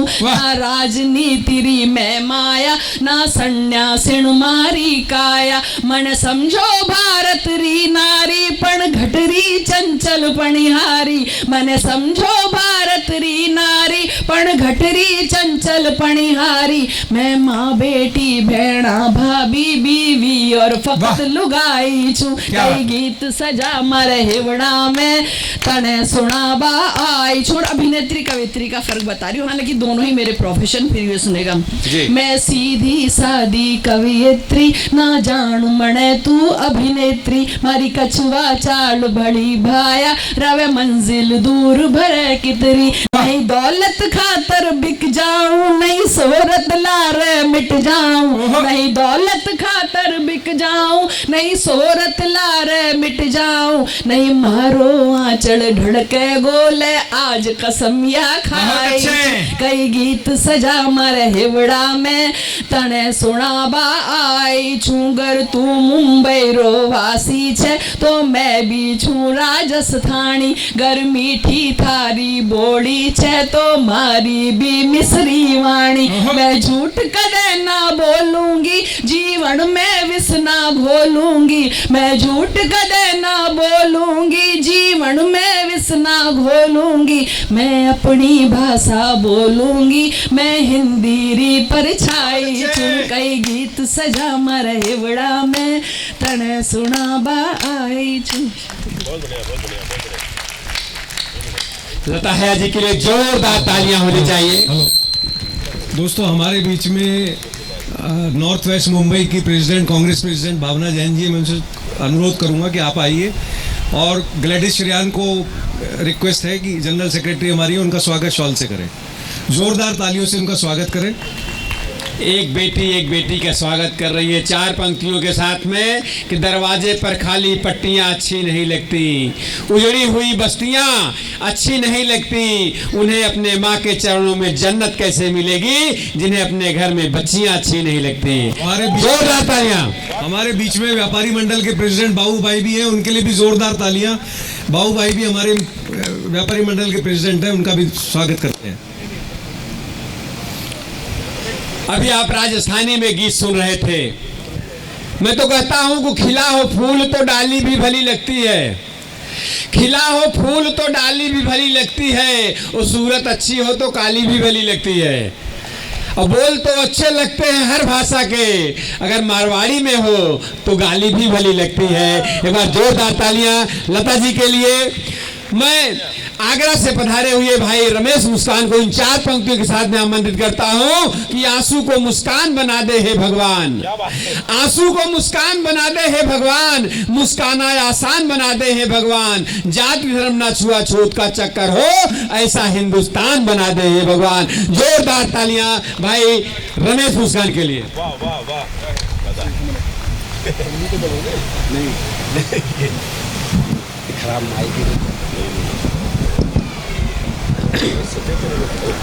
माँ सरस्वती को प्रणाम करता हूँ, आप सबकी पावन उपस्थिति को प्रणाम करता हूँ। बाबूजी आपको विशेष प्रणाम करता हूँ, आप 2 नींद निकाल चुके हो। वाह, बहुत शानदार माहौल है, पारिवारिक माहौल है। अजय जी आपकी विनम्रता को प्रणाम करता हूँ। हाँ, आपने नहीं, सच में बहुत शानदार कार्यक्रम चल रहा है साहब, अद्भुत गज़लें, शेर, गीत सुना दिए लता हया जी ने। आप मुझसे इस तरह की कविताओं की उम्मीद मत करना। अच्छा, हाँ, क्योंकि ये अपने बस का है नहीं। अच्छा, ये प्रेम प्यार की जो बात इन्होंने बताई, हो जितने भी प्रेम के गीतकार आते हैं, हो सकता है उनको दिखी हो प्रेमिका की नीली नीली आंखें, तो वैसा लिख दिया। मुझे तो उसके बाप की लाल पीली पहले ही दिख गई थी। अच्छा, वाह, ऐसा नहीं, परिणाम सबके साथ ठीक ठाक निकलते हैं। और गज़ल का क्या होता है, मैं आपको बहुत प्रैक्टिकल आदमी हूँ, बहुत सीरियस समझा रहा हूँ। गज़ल सुनने के बाद ऐसा लगता है, आप ध्यान से कभी गज़ल सुनिएगा, कि अपनी 10-15 प्रेमिकाएं थीं, अच्छा, और वो छोड़ के चली गई। मैं सच बता रहा हूँ अजय जी, पिछले दिनों जगजीत सिंह साहब की गज़ल सुन रहा था, तो मुझे लगा मेरी प्रेमिका मुझे छोड़ के चली गई। वाह, तो मैं 1 घंटे रोया। हाँ, बाद में याद आया कि यार अपने तो कोई प्रेमिका थी नहीं, तो 2 घंटे रोया। फिर याद आया कि यार अपन तो शादीशुदा है, तो पूरी रात रोया। बहुत बढ़िया। तो ये गजल वजल अपने बस का रोग है नहीं। मैं सच बता रहा हूँ, छोटी छोटी बातें हैं, थोड़ी देर आपका मन लगाना चाहता हूँ। आदरणीय आस्कर अटल जी हमारे बीच बड़े वरिष्ठ कवि हैं, उन्हें आप आज मन भर के सुन लीजिएगा। 81 वर्ष की आयु हो चुकी है। हाँ। हम तो अगली बार भी आ जाएंगे। तो अच्छा है, तालियां वालियां बजाते रहो, एक बार आनंद, जरा होली का उत्सव है, उस तरह से बनाइए इसे। तो क्या होता है, मैं सच्ची घटना बता रहा हूँ आपको, ये कोई जोक नहीं है।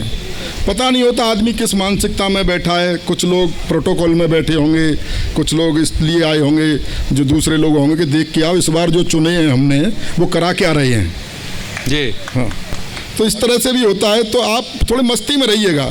मैं अमेरिका गया, कई देशों की यात्राएं मैंने की हैं। पिछले दिनों में अमेरिका, जब पहली बार अमेरिका गया तो काफ़ी डरा हुआ था। मैंने कहा पता नहीं वहाँ लोग कैसा सुनेंगे, कैसी कविताएं सुनते होंगे, क्या रहता होगा। 15-16 घंटे की फ़्लाइट है, बराबर की सीट पे एक सज्जन बैठे हुए थे, परिचय हुआ। लंबी यात्रा में परिचय हो जाता है। उन्होंने पूछा आप क्या करते हैं? मैंने कहा जी मैं कवि हूँ, कविताएं सुनाने के लिए जा रहा हूँ। मैंने उनसे पूछा आप क्या करते हैं? बोला जी मेरा वहाँ व्यापार है, कुछ पैसा अटका हुआ है, उसे निकालने जा रहा हूँ। अच्छा, हाँ। थोड़ी देर बाद बोर होने लगे। 2-3 घंटे की नींद मैंने निकाली, 2-3 घंटे की उन्होंने निकाली। वो मुझसे बोले कवि जी कोई कविता बविता सुनाइए। तो जैसे ही उन्होंने कविता के साथ बविता जोड़ा, मैं समझ गया कविता में कितना जानते होंगे। अच्छा, हाँ, मैंने कहा सेठ जी रहने दीजिए, आपका कविता से क्या लेना देना।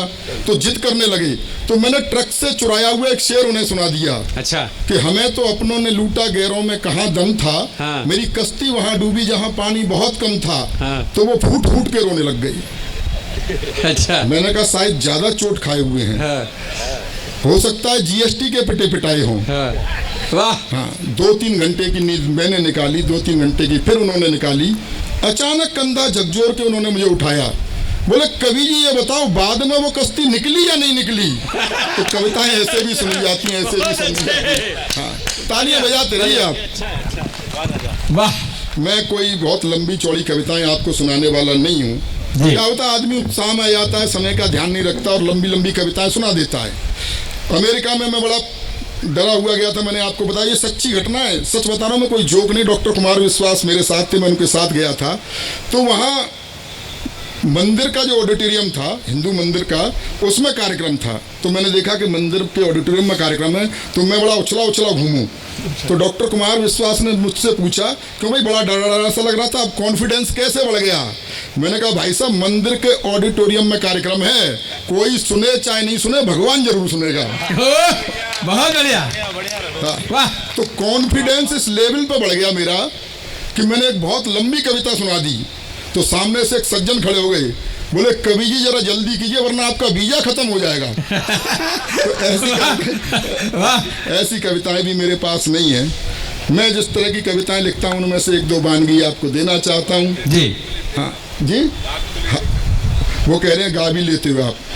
मैं कैसा गाता हूँ इससे आप अंदाज़ा लगा सकते हैं। लता जी का जो कंठ आपने सुना, मैं सुनाऊंगा आपको गा के, लेकिन मैं सच बता रहा हूँ मैं कैसा गाता हूँ इससे आप अंदाज़ा लगा सकते हैं। बचपन में जब मैं गाता था, अजय जी मेरा भाई छत पर खड़ा हो जाता था। अच्छा, मैंने कहा भाई तू छत पर क्यों खड़ा है? बोला मोहल्ले वालों को बताना चाहता हूँ कि मैं नहीं गा रहा हूँ। बहुत अच्छे, बहुत बढ़िया। नहीं, ये भी सच्ची अच्छा घटना है, बता रहा हूँ। हाँ। कोविड काल कितना बुरा समय निकल के गया साहब। 2 लॉकडाउन हमने झेले, कितना बुरा समय था। याद कीजिए कोरोना काल, पहला लॉकडाउन याद कीजिए, कितना डरे हुए थे। सर्फ के पैकेट को सर्फ से धो रहे थे। वाह वाह। हाँ, अपनी ही घरवाली के साथ घर में बंद थे। अच्छा, ये भी अच्छा है। हाँ, उसी की शक्ल देखनी पड़ रही थी। बाद में ब्यूटी पार्लर तक भी बंद थे। बाद में हमारे यहाँ सरकार को थोड़ी दया आई तो उसने शराब की दुकानें खुलवा दी, जिसे पी करके चुड़ैल भी सुंदर दिखाई देती है। वाह। हाँ, उस विकट परिस्थिति में जब 2 ही लोग सेवा कर रहे थे, पुलिस और डॉक्टर। वाह। हाँ, डॉक्टर वैक्सीन लगा रहे थे, हाँ। पुलिस कुटाई कर रही थी। डॉक्टर पूछ भी लेते थे पिछली बार किधर लगी थी, पुलिस नहीं पूछ रही थी। ऐसी परिस्थिति में मेरी पत्नी मुझसे बोली लॉकडाउन में कि सुनो जी, बाहर पुलिस डंडे लगा रही है, सुनो जी मेरी लिपस्टिक खत्म हो गई है, मेरी सहेली के घर से एक लिपस्टिक ले आओ। अच्छा, बाहर पुलिस। मैंने कहा तेरे जरा से होठ लाल करने के चक्कर में पुलिस मेरा क्या क्या लाल करेगी। उन विषम परिस्थितियों से हम निकल के आए हैं। मैं सच बता रहा हूँ, उस समय मैंने जागरूकता के लिए गीत लिखा। वो गाने की बात चल रही थी ना, मैं कैसा गाता हूँ। जागरूकता के लिए मैंने गीत लिखा कि घर से मत निकलो भैया, घर से मत निकलो। और इसकी प्रैक्टिस अपने घर में ही कई बार गा करके, घर से मत निकलो भैया, घर से मत निकलो, तो मेरे घर वाले ही बाहर निकल गए। अच्छा। हाँ, प्रेम प्यार की कविताएं हो गई। मैं जिस तरह की कविताएं लिखता हूँ, एक व्यंग क्षणिका से शुरुआत करना चाहता हूँ। देश में तमाम समस्याएं हैं, एक बड़ी समस्या देश की नहीं पूरे विश्व की है, उसे रेखांकित करना चाहता हूँ। व्यंग का विद्यार्थी हूँ, व्यंग आप तक पहुँच जाएगा, आपका प्यार चाहूँगा। रोजगार की समस्या पूरे विश्व की समस्या है कि सेना की भर्ती की लाइन में खड़े एक बूढ़े को देखकर, सेना की भर्ती की लाइन में खड़े एक बूढ़े को देखकर ऑफिसर गरमाया। उसने बूढ़े से कुछ इस तरह फरमाया, बुढ़े शमशान प्रतीक्षा कर रहा है और तू सेना में भर्ती हो रहा है, क्या दिमाग में कीड़े पड़े हैं? तो बूढ़े का जवाब था, नंबर आते आते बूढ़े हुए तो हम क्या करें, लाइन में तो जवानी से खड़े हैं। क्या बात है, बहुत अच्छे, बहुत अच्छे, बहुत बहुत धन्यवाद। बात आप तक पहुंची। मैं सीधे सीधे हास्य व्यंग का एक गीत आपको पहुंचाना चाहता हूं। आपकी संस्था को बहुत बहुत, सोसाइटी को बहुत बहुत बधाई देना चाहता हूं कि आपने हिंदी का कवि सम्मेलन कराया, हिंदी के कवि बुलाए, वरना कुछ भी करा सकते थे आप, इतने धनी लोग हैं, रॉक पॉप तमाम तरह की चीज़ें होती हैं। कहीं ना कहीं आप संस्कारों को जिंदा रखे हुए हैं, भारतीय संस्कृति को जिंदा रखे हुए हैं। भारतीय संस्कृति पर पाश्चात्य संस्कृति जो प्रहार कर रही है उसको रेखांकित करते हुए मैंने एक गीत लिखा है। इसकी भूमिका में बताना चाहता हूँ, एक संस्कारवान किसान का बेटा पढ़ने के लिए विदेश चला गया जी, और वहाँ उसका प्रेम एक मॉडल लड़की से हो गया जो पूरी तरह पाश्चात्य रंग में रची बसी थी, और रची बसी क्या थी, लिपि पुती थी। हाँ। कुछ दिनों बाद उसे लगा कि इसके साथ मेरा निर्वहन नहीं हो सकता, इसके साथ नहीं निभ सकती, तो उसने उसे पत्र लिखा कि मैं तुम्हें प्यार नहीं दे पाऊंगा। और क्यों नहीं दे पाऊंगा, सारे तर्क उसने उसमें लिखे, वो आप तक पहुंचाना चाहता हूं। एक बार तालियां बजा करके माहौल दे दीजिएगा। जो उसने लिखा, वो कंप्यूटर युग की चोरी, ओ कंप्यूटर युग की चोरी, मन की काली तन की गोरी, किंच तो अपनी बाहों का गलहार नहीं दे पाऊंगा, करना मुझको माफ, मैं तुमको प्यार नहीं दे पाऊंगा। कंप्यूटर युग की चोरी। ताली वाली बजाते रहिए। ये कोई आसाराम बापू की कथा नहीं हो रही है। हाँ, आप समझ रहे हैं, कभी बुला दिया लगा दिए काम पे। आनंद के साथ सुनिए। वो कंप्यूटर युग की चोरी, सारा लोड सुरेश जी ने ले रखा है। हाँ, इनके पेमेंट में बढ़ोतरी कर देना। बहुत मेहनत करते हैं, सच बता रहा हूँ। संचालन से लेकर के कवियों को बुक करने से सच में बहुत मेहनत करते हैं। वो कंप्यूटर युग की चोरी, मन की काली तन की गोरी, किंच तो अपनी बाहों का गलहार नहीं दे पाऊंगा, करना मुझको माफ, मैं तुमको प्यार नहीं दे पाऊंगा। ये कंप्यूटर युग की चोरी क्यों नहीं दे पाऊंगा? तर्क सुनिए जी। कि तुम फैशन टीवी सी लगती, मैं संस्कार का चैनल हूँ। तुम फैशन टीवी सी लगती, मैं संस्कार का चैनल हूँ। तुम मिनरल वाटर की बोतल, मैं गंगा का पावन जल हूँ। तुम करो गाड़ियों की मांगे, मैं पाँव पाँव चलने वाला। तुम हेलोजन सी जलती हो, मैं दीपक सा जलने वाला। तो चमक दमक वाला तुमको संसार नहीं दे पाऊंगा, करना मुझको माफ, मैं तुमको प्यार नहीं दे पाऊंगा। यो कंप्यूटर युग की बहुत अच्छे। लड़की मॉडल है, मॉडलिंग करती है कि तुम रैंप पर देह दिखाती हो, मैं संस्कार को जीता हूँ। तुम रैंप पर देह दिखाती हो, मैं संस्कार को जीता हूँ। जब तुम्हें देख सीटी बजती, मैं घूंट लहू का पीता हूँ। तुम सदा स्वप्न में जीती हो, मैं हूँ यथार्थ जीने वाला। तुम जाम टकीला पीती हो, मैं हूँ मट्ठा पीने वाला। तो फास्ट फूड भी मैं तुमको हर बार नहीं दे पाऊंगा, करना मुझको माफ, मैं तुमको प्यार नहीं दे पाऊंगा। बहुत अच्छे। युग कंप्यूटर युग की चोरी। वाह। उस संस्कार से याद आ गया मुझे, और ये भी जोक नहीं है, सच्ची घटना बता रहा हूँ मैं। संजय दत्त को जेल से जल्दी छोड़ दिया था। अच्छा। जेल में आचार व्यवहार ठीक ठाक होते हैं, संस्कार ठीक ठाक होते हैं, तो थोड़ी बहुत सजा कम हो जाती है। तो संजय दत्त को छोड़ दिया था, इसकी खबर टीवी पर चल रही थी। मेरा एक 12-13 साल का भतीजा है, उसने खबर देखी, पूछा चाचा इसे जल्दी क्यों छोड़ दिया? मैंने कहा बेटा इसके जेल में आचार विचार संस्कार बहुत अच्छे थे। बोले अच्छा आसाराम बापू जेल में भी नहीं मानने क्या? आनंद ली। बहुत अच्छे। कि तुम क्लॉक अलार्म से न जगो, मैं कॉक बांग से जगता हूँ। वाह। तुम क्लॉक अलार्म से न जगो, मैं कॉक बांग से जगता हूँ। तुम डिस्को की धुन पर नाचो, मैं राम नाम ही जपता हूँ। तुम डैडी को अब डैड कहो, अंग्रेजी की भी अंग्रेजी। तुम डैडी को अब डैड कहो, मम्मी को मॉम बताती हो। तुम करवा चौथ भूल बैठी, डे वैलेंटाइन मनाती हो। तो तुम्हें तुम्हारे सपनों का त्योहार नहीं दे पाऊंगा, करना मुझको माफ, मैं तुमको प्यार नहीं दे पाऊंगा। कंप्यूटर युग की चोरी। बहुत बढ़िया। और तर्क सुनिए कि तुम पॉप म्यूजिक सी बजती, मैं बंसी की धुन का धुनिया। वाह। तुम पॉप म्यूजिक सी बजती, मैं बंसी की धुन का धुनिया। मुझ पर डॉट फोन भी ना, तुम पर इंटरनेटी दुनिया। तुम मोबाइल के मैसेज सी, तुम मोबाइल के मैसेज सी, मैं पोस्ट कार्ड लिखने वाला। तुम टेडी बियर सी लगती, मैं गुब्बारा उड़ने वाला। तो भौतिकवादी सुख साधन संचार नहीं दे पाऊंगा, करना मुझको माफ, मैं तुमको प्यार नहीं दे पाऊंगा। कंप्यूटर युग की चोरी। अंतिम मंद सुन लीजिएगा जी। मैं उत्तर प्रदेश से आया हूँ। हमारे यहाँ तो नेता बड़े कमाल कमाल के हुए। मुलायम सिंह जी ने एक बार बयान दिया था, काफी चर्चा में रहा था, कि लड़कों से गलती हो ही जाती है जी। बाद में नारायण दत्त तिवारी जी ने माथा कूट लिया, बोला गलती से लड़के हो जाते हैं। वाह। उन विसंगतियों में अंतिम बंद सुन लीजिएगा जी। और इसमें जो अंतिम नाम आए उन्हें प्रणाम कर लीजिएगा, क्योंकि वो हमारे कुनबे से भी थे। जी जी जी, स्वागत है। होली का अवसर है, आनंद लीजिएगा। जी जी, स्वागत। कि मैं धरती पुत्र मुलायम सा, तुम हो कठोर माया जैसी। मैं धरती पुत्र मुलायम सा, तुम हो कठोर माया जैसी। मैं सिंह गर्जना वाला हूँ, तुम हथनी की काया जैसी। तुम सब कुछ अपना हार चुकी, तुम सब कुछ अपना हार चुकी, मैं जीता हुआ जुआरी हूँ। तुम इटली की रानी जैसी, मैं देसी अटल बिहारी हूँ। तो तुमको अपने जीवन की सरकार नहीं दे पाऊंगा, करना मुझको माफ, मैं तुमको प्यार नहीं दे। बहुत बहुत बहुत अच्छे। ये थे रमेश मुस्कान जी। बहुत बेहतरीन सुना रहे थे, मैं तुझको प्यार नहीं दे पाऊंगा।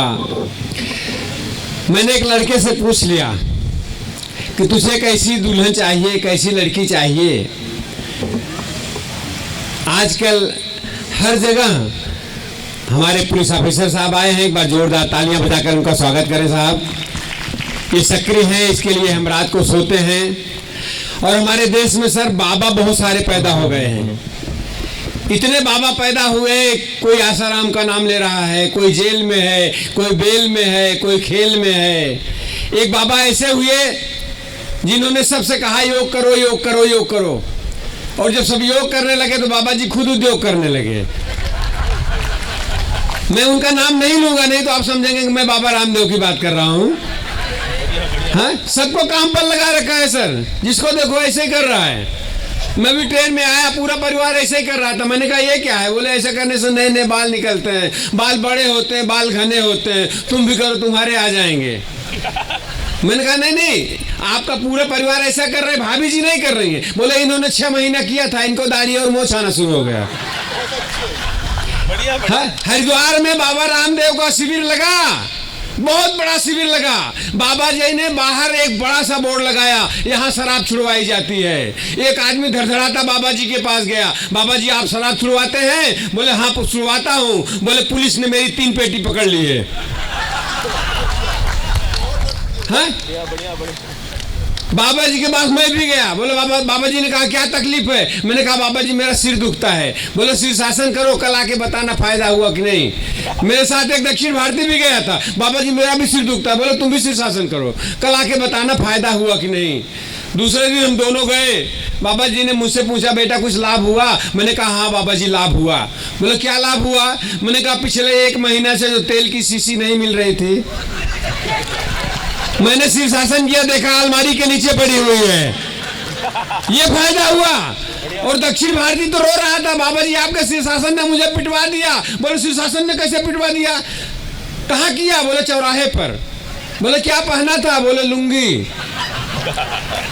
लोगों ने पकड़ के मारा। ऐसे बाबा जी के लिए साहब 4 पंक्तियां कि हे राम जी बड़ा दुख दीना, तेरे नयन ने बड़ा दुख दीना। ऐसी योगा सिखाई, ऐसी आंख दबाई, टुन टुन बन गई करीना, बड़ा दुख दीना। हे राम जी बड़ा दुख दीना। यहाँ बच्चे तो नहीं दिख रहे हैं। मैं जहां भी जाता हूं हमेशा सबसे कहता हूं हमारे देश में आजकल बच्चे नहीं पैदा होते साहब, डायरेक्ट बाप पैदा होते हैं। कोई भी क्वेश्चन कर लीजिए, मेरे एक 8 साल का बेटा, मैं उससे परेशान हूं, पढ़ता ही नहीं। मैंने कहा तेरी परीक्षा नजदीक आ गई, तू पढ़ेगा कब? बोले पापा मैंने सब कुछ तैयार कर लिया, आपको जो पूछना है जहां से पूछना पूछ कर देखिए। मैंने उससे कहा बच्चों का उत्तर देखिए, मजा आ जाए तो बताइएगा। मैंने अपने बेटे से कहा अच्छा बता नौजवान किसे कहते हैं? मेरे बेटे ने कहा 10 जवान में से जब एक जवान मर जाता है तो बाकी बचे जवान को नौजवान कहते हैं। 2 तमाचा लगाया मैंने, पढ़ाना शुरू किया, आधे घंटे तक पढ़ाता रहा। आधे घंटे के बाद मैंने उसकी परीक्षा लेनी चाहिए। मैंने कहा अच्छा बेटे बता सत्य और भ्रम में क्या अंतर है? मेरे बेटे ने कहा पापा आप आधे घंटे से हमें पढ़ा रहे हैं तो सत्य है, लेकिन मैं पढ़ रहा हूं ये आपका भ्रम है। हाँ? मेरा बेटा स्कूल जाए तो बोले सर ने कहा निबंध लिखो, तो भैंस पर निबंध लिख दे। भैंस काली होती है, भैंस के 4 पैर होते हैं, भैंस के 2 सींग होती है, भैंस के 1 पूंछ होती है, भैंस दूध देती है, भैंस का दूध पीकर आदमी मजबूत बन जाता है। जब भी बोले सर ने तो भैंस पर निबंध लिख दे। अभी पिछले दिनों सर ने कहा निबंध लिखो तो उसने भैंस पर लिख दिया। सर ने पकड़ लिया हाथ, बोला इस साल तुझे फेल करूंगा। क्यों फेल करेंगे? बोले तुझे भैंस से ज्यादा कुछ आता ही नहीं, तू हमेशा भैंस पर लिखता है। बोले आप जो टॉपिक दीजिए मैं लिखकर दिखा सकता हूँ। सर ने कहा तू कुतुब मीनार पर निबंध लिख। मेरे बेटे ने कुतुब मीनार पर निबंध लिखा, सर को दिया तो सर ने साहब माथा पीट लिया। मेरे बेटे ने लिखा कुतुब मीनार दिल्ली की सबसे ऊंची मीनार है। वाह! उसके सामने एक सड़क है, सड़क के किनारे एक तबेला है, तबेले में एक भैंस है, भैंस काली होती है, भैंस के 4 पैर होते हैं, हैं, भैंस दूध देती है और भैंस का दूध पी करके आदमी मजबूत बन जाता है। वाह वाह भैया, जिंदाबाद। और हद तो तब हो गई साहब जब जी सिनेमा पर फिल्म आई शोले। इन टीवी सीरियलों ने बच्चों को कितना बर्बाद किया है। ऐसा बच्चों को ही नहीं, हमारी भाभीियों को भी बर्बाद किया है। दिन भर 7 बजे से लेकर 10 बजे तक सीरियल सीरियल सीरियल। और सीरियल कौन सा देखती हैं? इसका लफड़ा उससे, उसका लफड़ा उससे, उसका लफड़ा उससे। और सीरियल का नाम पवित्र रिश्ता। बहुत बढ़िया। जी सिनेमा पर फिल्म आई, अगर आपने शोले पिक्चर देखे होंगे तो बच्चे कितने बर्बाद हो रहे हैं, अपने हाथों को रोकर बताइएगा साहब। जी सिनेमा पर फिल्म आई शोले, मैं, मेरी पत्नी, मेरा 8 साल का बेटा, तीनों पिक्चर देख रहे थे। रात को 12 बजा, मैंने बेटे से कहा जाके सो जा, तुझे स्कूल जाना है। नहीं जा रहा था, मैंने 2 तमाचा लगाया। मैंने कहा चल उठ, नहीं उठ रहा था, उठाकर बिस्तर पर पटक दिया, ऊपर से चादर डाल दिया। फिल्म चलती रही। रात को 1 बजे अमजद खान हेमा मालिनी को देखकर कहता है, रोशमिया जरा मुझे भी तो 2 ठुमके लगा के दिखा। ये बात मेरी पत्नी को अच्छी नहीं लगी, भारतीय नारी है, उठकर किचन की तरफ जाने लगी। मेरा दिमाग भी अमजद खान जैसा ही हो गया। मैंने भी अपनी पत्नी को घूर कर देखा और कहा, रोशमिया जरा मुझे भी तो 2 ठुमके लगा के दिखा दे यार। इतना सुनते ही मेरा 8 साल का बेटा चादर के नीचे से मुंह निकाल कर कहता है, अरे ओ बसंती, इस कुत्ते के सामने मत नाचना। वाह भैया, जिंदाबाद, क्या बात है, वाह। समय की एक मर्यादा है। हम बहुत हंसाना चाहते थे आपको, लेकिन हमारे बीच में हमारे एक भूतपूर्व नौजवान कवि बैठे हुए हैं। मैंने कहा बहुत सारी फिल्मों में इन्होंने लिखा है।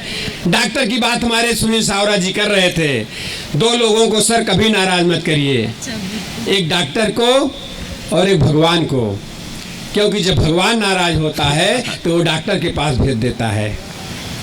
डॉक्टर नाराज।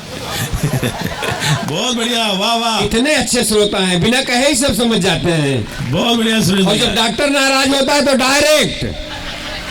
सर कोरोना काल की बात हमारे भाई कर रहे थे, रमेश मुस्कान। कोरोना काल में जब अपनी ही पत्नी के साथ 24 घंटे रहने पड़े तो हमारे एक कवि से मैंने फोन किया, मुन्ना से, कि क्या हालत है। तो उसने कहा कि सुबह उठते थे, दिल से दिल को लगाना सीख गए। वाह। दिल से दिल को लगाना सीख गए, सुबह उठते थे, शाम को मनाना सीख गए। और लॉकडाउन का यूं असर पड़ा हम पर कि पोछा लगाने से लेकर पराठे बनाना तक सीख गए। वाह सुरेश भैया, वाह, क्या एक्सपीरियंस है। मेरे दादाजी गांव से आए जय भाई। दादाजी गांव से आए, बोले मेरे पेट में दर्द होता है, किसी डॉक्टर को दिखाओ। मैं अपने मोहल्ले के छोटे से डॉक्टर को दिखाया। डॉक्टर ने कहा इनका ऑपरेशन करना पड़ेगा। और जो बात मैं कहना चाहता हूँ, इस विज्ञान और इस डॉक्टरी पेशा पर जो व्यंग अगर आप तक पहुँचे तो मुझे बताइएगा, समझ में आ जाए तो बताइएगा। डॉक्टर को दिखाया तो डॉक्टर ने कहा इनका ऑपरेशन करना पड़ेगा। मैंने कहा कितना पैसा लगेगा? उस डॉक्टर ने कहा 10,000 रुपये। मेरे दादाजी गुस्से में उछल पड़े। इस महंगाई के युग में 10,000 में कोई ऑपरेशन होता है क्या? नहीं कराना ऐसे डॉक्टर, किसी बड़े डॉक्टर के पास ले चलो। मैं सर्जन के पास ले गया। सर्जन साहब ने कहा ऑपरेशन करना पड़ेगा। मैंने कहा कितना पैसा लगेगा? सर्जन साहब ने कहा 1 लाख रुपए लगेगा। मैंने 1 लाख रुपए जमा कर दिया और कहा डॉक्टर साहब ऑपरेशन करिए। डॉक्टर साहब ने ऑपरेशन किया, मेरे दादाजी मर गए। देखिए मेरे दादाजी मर गए, पीछे वाले ताली बजा रहे हैं, लेकिन बजाइए, अच्छी बात है। मेरे दादाजी मर गए, मैं वापस जा रहा था, मोहल्ले का वही झोला छाप डॉक्टर चौराहे पर खड़ा था। और बात समझ में आ जाए तो बताइएगा। उसने मुझसे पूछा भैया ऑपरेशन हुआ? मैंने कहा हाँ डॉक्टर साहब हुआ। बोले कितना पैसा लगा? मैंने कहा 1 लाख रुपए लगा। बोले रो क्यों रहे हो? मैंने कहा यार दादाजी मर गए। उसने बड़ी मासूमियत से कहा सुरेश जी इसी काम के लिए मैं केवल 10,000 रुपये मांग रहा था। बहुत बढ़िया सुरेश भैया से। बहुत बढ़िया, बहुत बढ़िया, वाह। हमारे बीच में आस्कर अटल जी, जिनका एक पाँव मुंबई में रहता है, दूसरा पाँव विदेश में रहता है। कोई महीना ऐसा नहीं जाता जब अमेरिका, कनाडा, इंग्लैंड, दुबई न जाएं। हमारे बीच में हमारा सौभाग्य है। हाँ, है प्यार का व्यापार निगाहों के सहारे, जलते नहीं चिराग हवाओं के सहारे, जो लोग बुजुर्गों से दुआएं नहीं लेते, जीते हैं सारी उम्र दवाओं के सहारे। वाह सुरेश भैया, वाह, जिंदाबाद सुरेश आजकल भैया। अटल जी को बुलाओ। सत्कार थोड़ा छोटा सा। हाँ जी जी। दोस्तों, हमारे बीच में ओशेरा पुलिस स्टेशन के सीनियर श्री संजय चौहान जी हैं, उनका जोरदार तालियों से स्वागत करें। और मैं ओम प्रकाश आज जो मेरे कमेटी मेंबर है उनसे कहूँगा कि उनका शॉल उड़ाकर स्वागत कीजिए। अरे सर सुरेश जी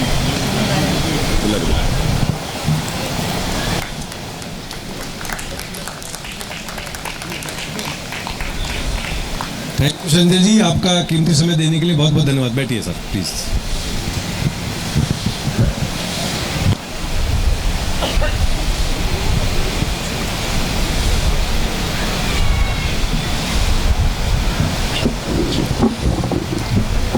चलिए, मन मचल कर मोर होना चाहिए, हास्य का फिर दौर होना चाहिए। हम तो सुनाएंगे आपको बहुत कुछ, मगर आपकी तालियों में भी जोर होना चाहिए। हमारे बड़े भाई आस्कर अटल के लिए दो पंक्तियां कि तीर रखते हैं, कमान रखते हैं, बुलंद हौसलों की जुबान रखते हैं। आप रखते होंगे अपने दिल में अपनी बातें, आस्कर अटल अपने दिल में पूरा हिंदुस्तान रखते हैं। जोरदार तालियां अटल जी के लिए। वाह वाह।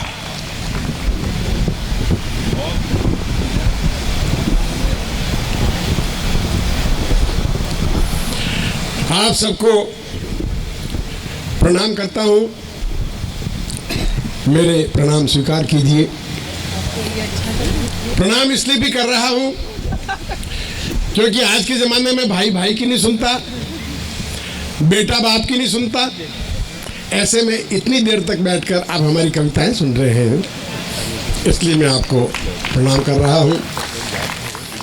मैं आपका ज़्यादा समय नहीं लूँगा, उतना ही समय लूँगा जितना समय मैं आपको दूंगा। कवि सम्मेलन में हमें दो तरह के पारिश्रमिक मिलते हैं। एक वो पारिश्रमिक जो एक लिफाफे के रूप में मिलता है, दूसरा पारिश्रमिक आपकी तालियां और आपके ठाकों के रूप में मिलता है। बहुत बढ़िया। लिफाफे वाला जो पारिश्रमिक है जी, वो तो एक दिन खर्च हो जाता है, लेकिन आपकी तालियां, आपके ठाके जिंदगी भर हमारे साथ में चलते हैं और वही हमसे नई नई कविताएं लिखवाते हैं। इसलिए जहाँ जहाँ इस कविता में आपको लगे कि ताली बजानी चाहिए, आप बता दीजिएगा। लेकिन क्या होता क्या है कि जैसे मैं ज़रा संकोची आदमी हूँ, आपको ताली के लिए कह नहीं पाऊँगा। अच्छा, हमारे बहुत से कवियों ने कहा ताली बजाइए, ताली बजाइए, हर पंक्ति बोले ताली बजाइए, ताली। मैं अभी इतना छिछोरा नहीं हुआ हूँ।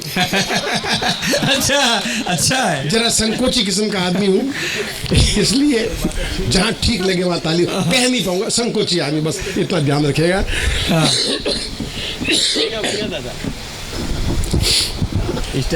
मैं हास्य लिखता हूँ और हास्य के लिए मेरे गुरु ओशो कहते हैं कि हास्य तो प्रार्थना है। आज जब किसी को हंसाते हैं तो समझ लीजिए आप प्रभु की प्रार्थना कर रहे होते हैं। और ओशो कहते हैं कि जिसे हंसना आता है उसके आंसू भी मुस्कुराते हैं। क्या बात है, क्या बात है, बहुत अच्छे। हास्य की मैं कविता सुना रहा हूँ।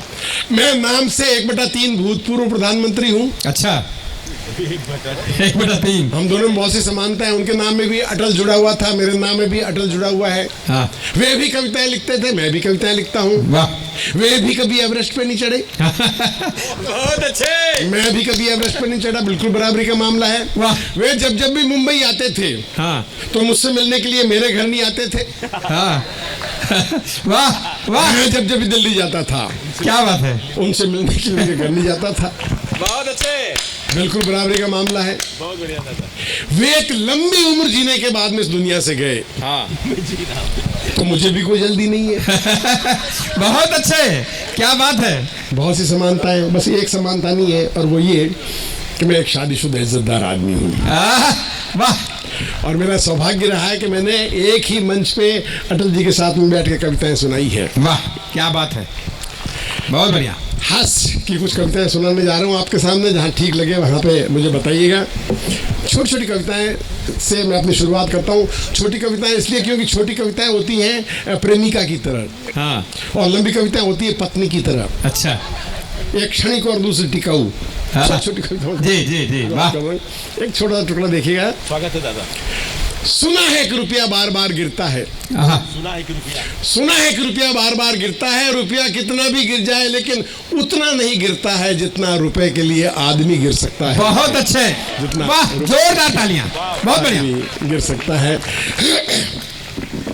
नेताओं की हिम्मत पर एक छोटा सा टुकड़ा देखिएगा जी कि बिना एक भी वादा निभाए नेताजी वोट मांगने आए। जी हिम्मत देखिए, बिना एक भी वादा निभाए नेताजी वोट मांगने आए। मतदाता बोला माई बाप, इतनी हिम्मत कहां से लाते हैं आप? मतदाता बोला माई बाप, हाँ। इतनी हिम्मत कहां से लाते हैं आप? हम तो एक खिलौने का वादा करके शाम को खाली हाथ घर आते हैं तो बच्चों से आंख नहीं मिला पाते हैं माई बाप। ओहो वाह वाह, इतनी हिम्मत कहां क्या व्यंग है, जोरदार तालियां। इतनी हिम्मत वाह। कहां से लाते हैं आप? और एक छोटा सा टुकड़ा और देखिएगा चुनाव के ऊपर, चुनाव और तनाव। जी बात तनाव की बात है। हमारे जो चुनाव जो पिछले काफ़ी साल से ऐसे हो गए हैं, मतलब कि एक एक चुनाव महाभारत के बराबर हो गया है। हत्याएं भी हो रही, सब कुछ हो रही। लेकिन मेरे गुरु ओशो कहते हैं कि आप ट्रेजेडी भी कॉमेडी में कहो। तो साहब बहुत गंभीर बात है, लेकिन हाथ से मैं कहने की कोशिश कर रहा हूँ और बात अच्छी लगे मुझे बताइएगा आपको बात अच्छी लगी। जी। छोटा सा टुकड़ा है, सिर्फ 30 सेकंड का। पति बनवाने गया हजामत, रमेश सुना? जी पति बनवाने गया हजामत तो पत्नी ने दी हिदायत कि चुनाव निकट है, माहौल में कड़वाहट है, हर आदमी नफरत से भरा है, ऊपर से नाई के हाथ में उस्तरा है। वाह वाह, हर आदमी नफरत से भरा है, ऊपर से नाई के हाथ में उस्तरा है। या तो राजनीति पर बहस में मत पड़ना, हाँ। या नाई किस पार्टी का है पहले पता करना। बहुत अच्छे, बहुत बढ़िया। या तो राजनीति पर बहस में मत पड़ना, या नाई किस पार्टी का पहले पता करना। चुनाव के दिनों में बहुत मुश्किल है जान बचाना, अगर बच जाओ तो आधा किलो दही लेते आना। बहुत अच्छे, क्या बात है, वाह। दही लेते आना। एक और यहाँ महिलाएं बैठी, मुझे एक छोटी सी महिलाओं के इतने जोक है, लेकिन एक रंग देखिए अलग। मैं थोड़ा हटके ही लिखता हूँ, थोड़ा सा एक छोटा टुकड़ा देखिएगा जी। आपने किस्से कहानियों में सुना होगा कि एक अलादीन का जादुई चिराग होता है। वो आज तक जब भी मिला है किसी पुरुष को ही मिला है, आज तक किसी महिला को नहीं मिला। याद कीजिए, मिला कभी नहीं मिला। क्यों नहीं मिला? मैंने रिसर्च की है। 1 मिनट की छोटी सी कविता है और मजा लीजिएगा। जी कि जूठे बर्तनों के ढेर से घबराकर हाँ। महिला बोली, हे ईश्वर, ये अलादीन का जादुई चिराग हमेशा किसी पुरुष को मिलता है, किसी महिला को क्यों नहीं मिलता, जिन हमारा भी हाथ बटा दिया करता। जी। प्रकट हुए परवरदिगार और बोले कि नियम के अनुसार एक महिला को एक बार में एक ही जिन्न मिल सकता है। बहुत अच्छे, सारे जिन्न समझ गए। प्रकट हुए परवरदिगार और बोले कि नियम के अनुसार एक महिला को एक बार में एक ही जिन्न मिल सकता है। हमारा रिकॉर्ड कहता है तुम्हारी शादी हो गई, तुम्हें तुम्हारा जिन्न मिल चुका है। वाह, बहुत बढ़िया। उसे अभी तुमने आटा पिसाने भेजा है, हाँ। रास्ते में टेलर से तुम्हारा ब्लाउज लेते हुए, हाँ। मकान मालिक को किराया देते हुए तुम्हारे लिए झंडू बाम लाएगा। वाह, पहले बाम लगाएगा फिर काम पर जाएगा। इस जिन्न की तरह उस जिन्न का दुरुपयोग भी संभव है, अतः महिलाओं को चिराग मिलना असंभव है। बहुत अच्छे, बहुत बढ़िया। चिराग मिलना। बच्चों के सवाल बहुत ही प्यारे होते हैं लेकिन उतने ही खतरनाक। एक बच्चे ने अपने बाप से पूछा, अरे कहाँ चल दी है मैडम, अच्छी कविताएं अब आ रही हैं, कवि सम्मेलन अब शुरू हुआ है। अच्छा ठीक है, सुनिए, हाँ वापस जुड़िएगा। मैं चूंकि समय की अपनी सीमाएं हैं इसलिए पानी वाले भाई किसी को नहीं पीना पानी। मेरी दुकान चल रही है, अपनी दुकान बंद कर, बड़ी मुश्किल से। और हाईलाइट ये है कि महेश्वरी जी, मैं 14, 15, 16 साल पहले यहाँ आया था, इस बीच में यहीं रहता हूँ, अच्छा लिखता हूँ, आपने देखा अभी, लेकिन साहब कभी निमंत्रण ही नहीं आया। बाद में इन्होंने बताया महेश्वरी जी ने कि हम जब भी आयोजक को पूछते थे, जैसे जो संचालक है उसको कि अटल जी कहाँ है, बोलो तो बॉम्बे में है ही नहीं, बाहर गए हुए। तो इतना बड़ा धोखे के साथ में मैं रहा हूँ, तो अब छोटे छोटे मजा लीजिएगा, बच्चे के ऊपर सुनिएगा, छोटा सा सुनिएगा। बच्चों के सवाल बहुत ही प्यारे होते हैं, लेकिन उतने ही खतरनाक है। एक बच्चे ने अपने बाप से पूछा कि पिताजी मैं घर में कैसे आया, तो बाप का बेटा ऐसा है कि मैं नदी किनारे घूमने के लिए गया था, वहाँ तुम मुझे पड़े हुए मिल गए, मैं तुम्हें उठा कर घर ले आया। उसने फिर पूछा और आप कैसे आए, तो वहां कहा कि मेरे पिताजी तीर्थ करने के लिए गए थे, वहां मैं उनको पड़ा हुआ मिल गया, वो मुझे उठाकर घर ले आए। बच्चे ने फौरन जाकर अपनी डायरी में लिखा, हमारे खानदान में किसी को बच्चे पैदा करने नहीं आते। अच्छा, बहुत अच्छे। कहीं से भी उठा कर ले आते हैं। और बच्चों की सबसे बड़ी पीड़ा होती है होमवर्क जी। अब होमवर्क की पीड़ा और टीवी का बच्चा, छोटी सी कविता देखिए कि बच्चे ने पूछा होमवर्क करते करते आदमी शादी क्यों करता है। बाप ने सवाल के वजन को तोला और फिर टालने के लिए बोला, आदमी शर्ट में बटन नहीं टांग सकता ना, इसलिए शादी करता है। वाह। बच्चे ने फौरन दूसरा सवाल किया, फिर दर्जी क्यों शादी करता है। हाँ। बच्चे ने फौरन दूसरा सवाल किया, फिर दर्जी क्यों शादी करता है। आपके सारे बहाने बेकार हैं, मेरा होमवर्क करके दीजिए, इस होमवर्क के लिए आप जिम्मेदार हैं। वाह। आपने शादी की तो मैं आया। हाँ। मैं आया तो स्कूल गया, ये स्कूल गया तो होमवर्क मिला, अब ये होमवर्क मैं क्यों करूं। शर्ट में बटन टांगने आपको नहीं आते थे, उसकी सजा मैं क्यों। बहुत अच्छे, बहुत अच्छे। शर्ट में बटन टांगने आपको नहीं आते थे, उसकी सजा मैं क्यों भुगतूं। और एक कविता होली के दिनों में लिखी हुई थी और बड़ी उसकी बड़े कई लोगों ने, बड़े बड़े नेताओं ने मुझसे लिखवा के लिए, बाला साहेब ठाकरे ग्रेट, उन्होंने मुझसे कविता लिखवा के लिए, कई लोगों ने लिखवा के लिए, बड़ी अच्छी कविता बन गई थी होली के दिन। तो इसमें मैंने कुछ गालियों का आविष्कार किया है। शरीफ आदमी गाली बोल नहीं सकता, आती नहीं गालियां बोलनी, उनके लिए शाकाहारी गालियों का मैंने आविष्कार किया है। शाकाहारी। हाँ। हुआ क्या था कि मैं अखबार पढ़ रहा था, अखबार में एक समाचार था कि बिहार में झामुमो का प्रभाव घटा। हाँ, झामुमो। बिहार में झामुमो का प्रभाव घटा। तो मैंने समझा कि झामुमो नाम की कोई बीमारी होगी जिसका प्रभाव घट गया होगा। बाद में मालूम पड़ा कि झारखंड मुक्ति मोर्चा नाम की पार्टी है। वाह। उसका शॉर्ट नाम है झामुमो। और हमारे देश में सैकड़ों पार्टियां, हर पार्टी का एक छोटा छोटा नाम है। जैसे भारतीय जनता पार्टी को भाजपा, मार्क्सवादी कम्युनिस्ट पार्टी को माकपा, तेलुगु देशम पार्टी को तेदेपा। इन नामों को एक साथ में पढ़ लें तो पता ही नहीं चलेगा ये पार्टियां हैं, बीमारियां हैं कि गालियां हैं। वाह। बस ये कॉन्सेप्ट और बात अच्छी लगे मुझे बताइएगा। जी। एक शरीफ का पांव बदमाश के पांव पर पड़ गया। अच्छा। बदमाश गालियों की बौछार लेकर शरीफ पर चढ़ गया। शरीफ था गुमसुम जैसे हो बहरा, उसे गालियां देनी आती नहीं थी, बेचारा सोशल वर्कर जो ठहरा। अब बदमाश बी के बजाय ए ग्रेड की गालियां छोड़ने लगा। वाह। और शरीफ से पारिवारिक रिश्ता जोड़ने लगा।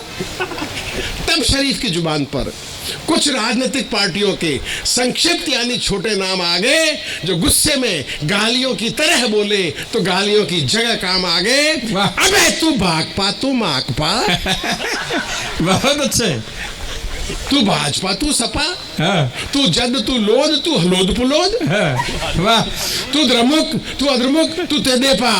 बहुत अच्छे, बहुत बढ़िया। हवीपा, भारीपा, धमकीपा, अपने आप को खाल में छिपा।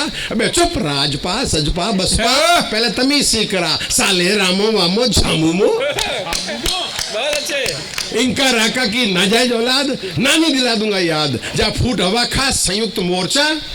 वाह। वहां खड़े दर्शकों ने खूब बजाई तालियां। वाह, पार्टियां की पार्टियां और गालियां की गालियां, पार्टियां की पार्टियां और गालियां। वाह। एक छोटा सा व्यंग देखिएगा जी। भिखारी ने मांगी भीख। सुना जी जी। भिखारी ने मांगी भीख तो मैंने दे दी सीख, क्या हट्टे कट्टे लगते हो, मेहनत क्यों नहीं करते हो। उसने कहना मान लिया और भीख मांगना छोड़ दिया जी। फिर मिला वो रात में। अच्छा। कटोरे की जगह चाकू था हाथ में।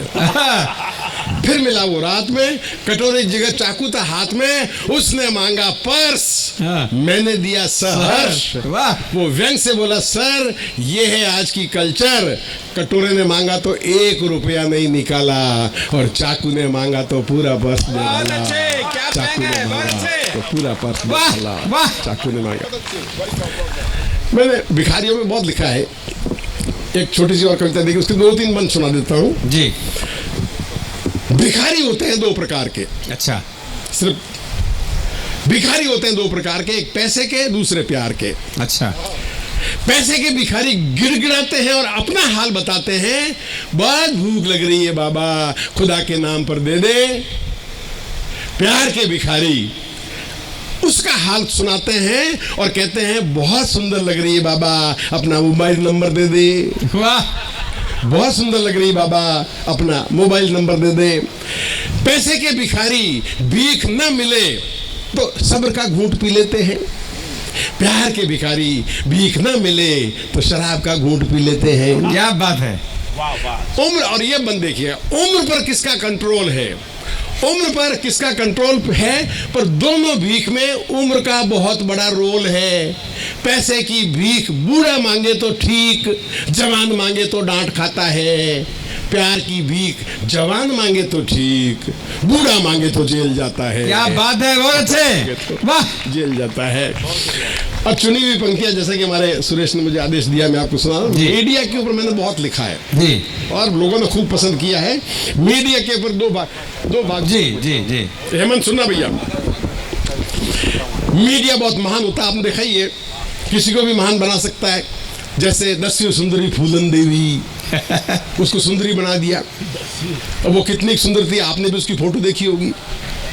उससे कहीं ज्यादा सुंदर तो मेरी काम वाली बाई लगती है। बहुत अच्छे। मीडिया ने सुंदरी बना दिया और हमने उसको सुंदरी मान लिया।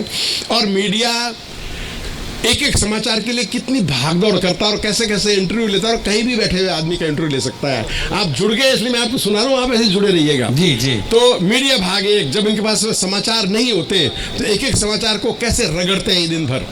सुनिएगा और सुनिएगा, आपको मजा आएगा। जी।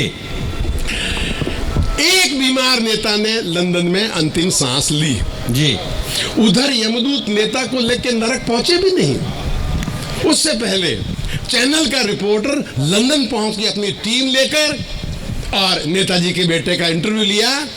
आपको कैसा लग रहा है? अच्छा है। गरीब का बाप मर गया, आपको कैसा लग रहा है? जी मैं कुछ समझा नहीं, क्या कैसा लग रहा है? आपके पिताजी के मरने की खबर सुनकर आपको कैसा लग रहा है? जी बहुत बुरा लग रहा है। अच्छा, अंतिम सांस लेने से पहले उन्होंने किसी दर्द या तकलीफ की शिकायत की थी? वाह। जी नहीं, डायरेक्ट अंतिम सांस ली थी। बहुत अच्छे, वाह। अब ये भी इंटरव्यू देने पे उतरा है और अगली पंक्ति देखिए। जी नहीं, डायरेक्ट अंतिम सांस ली थी। क्या इससे पहले भी कभी उन्होंने अंतिम सांस ली थी? बहुत अच्छे, बहुत बढ़िया, बहुत अच्छे। संकोची आदमी आपको तालियां बजाने के लिए कह नहीं पाऊंगा। बहुत अच्छे।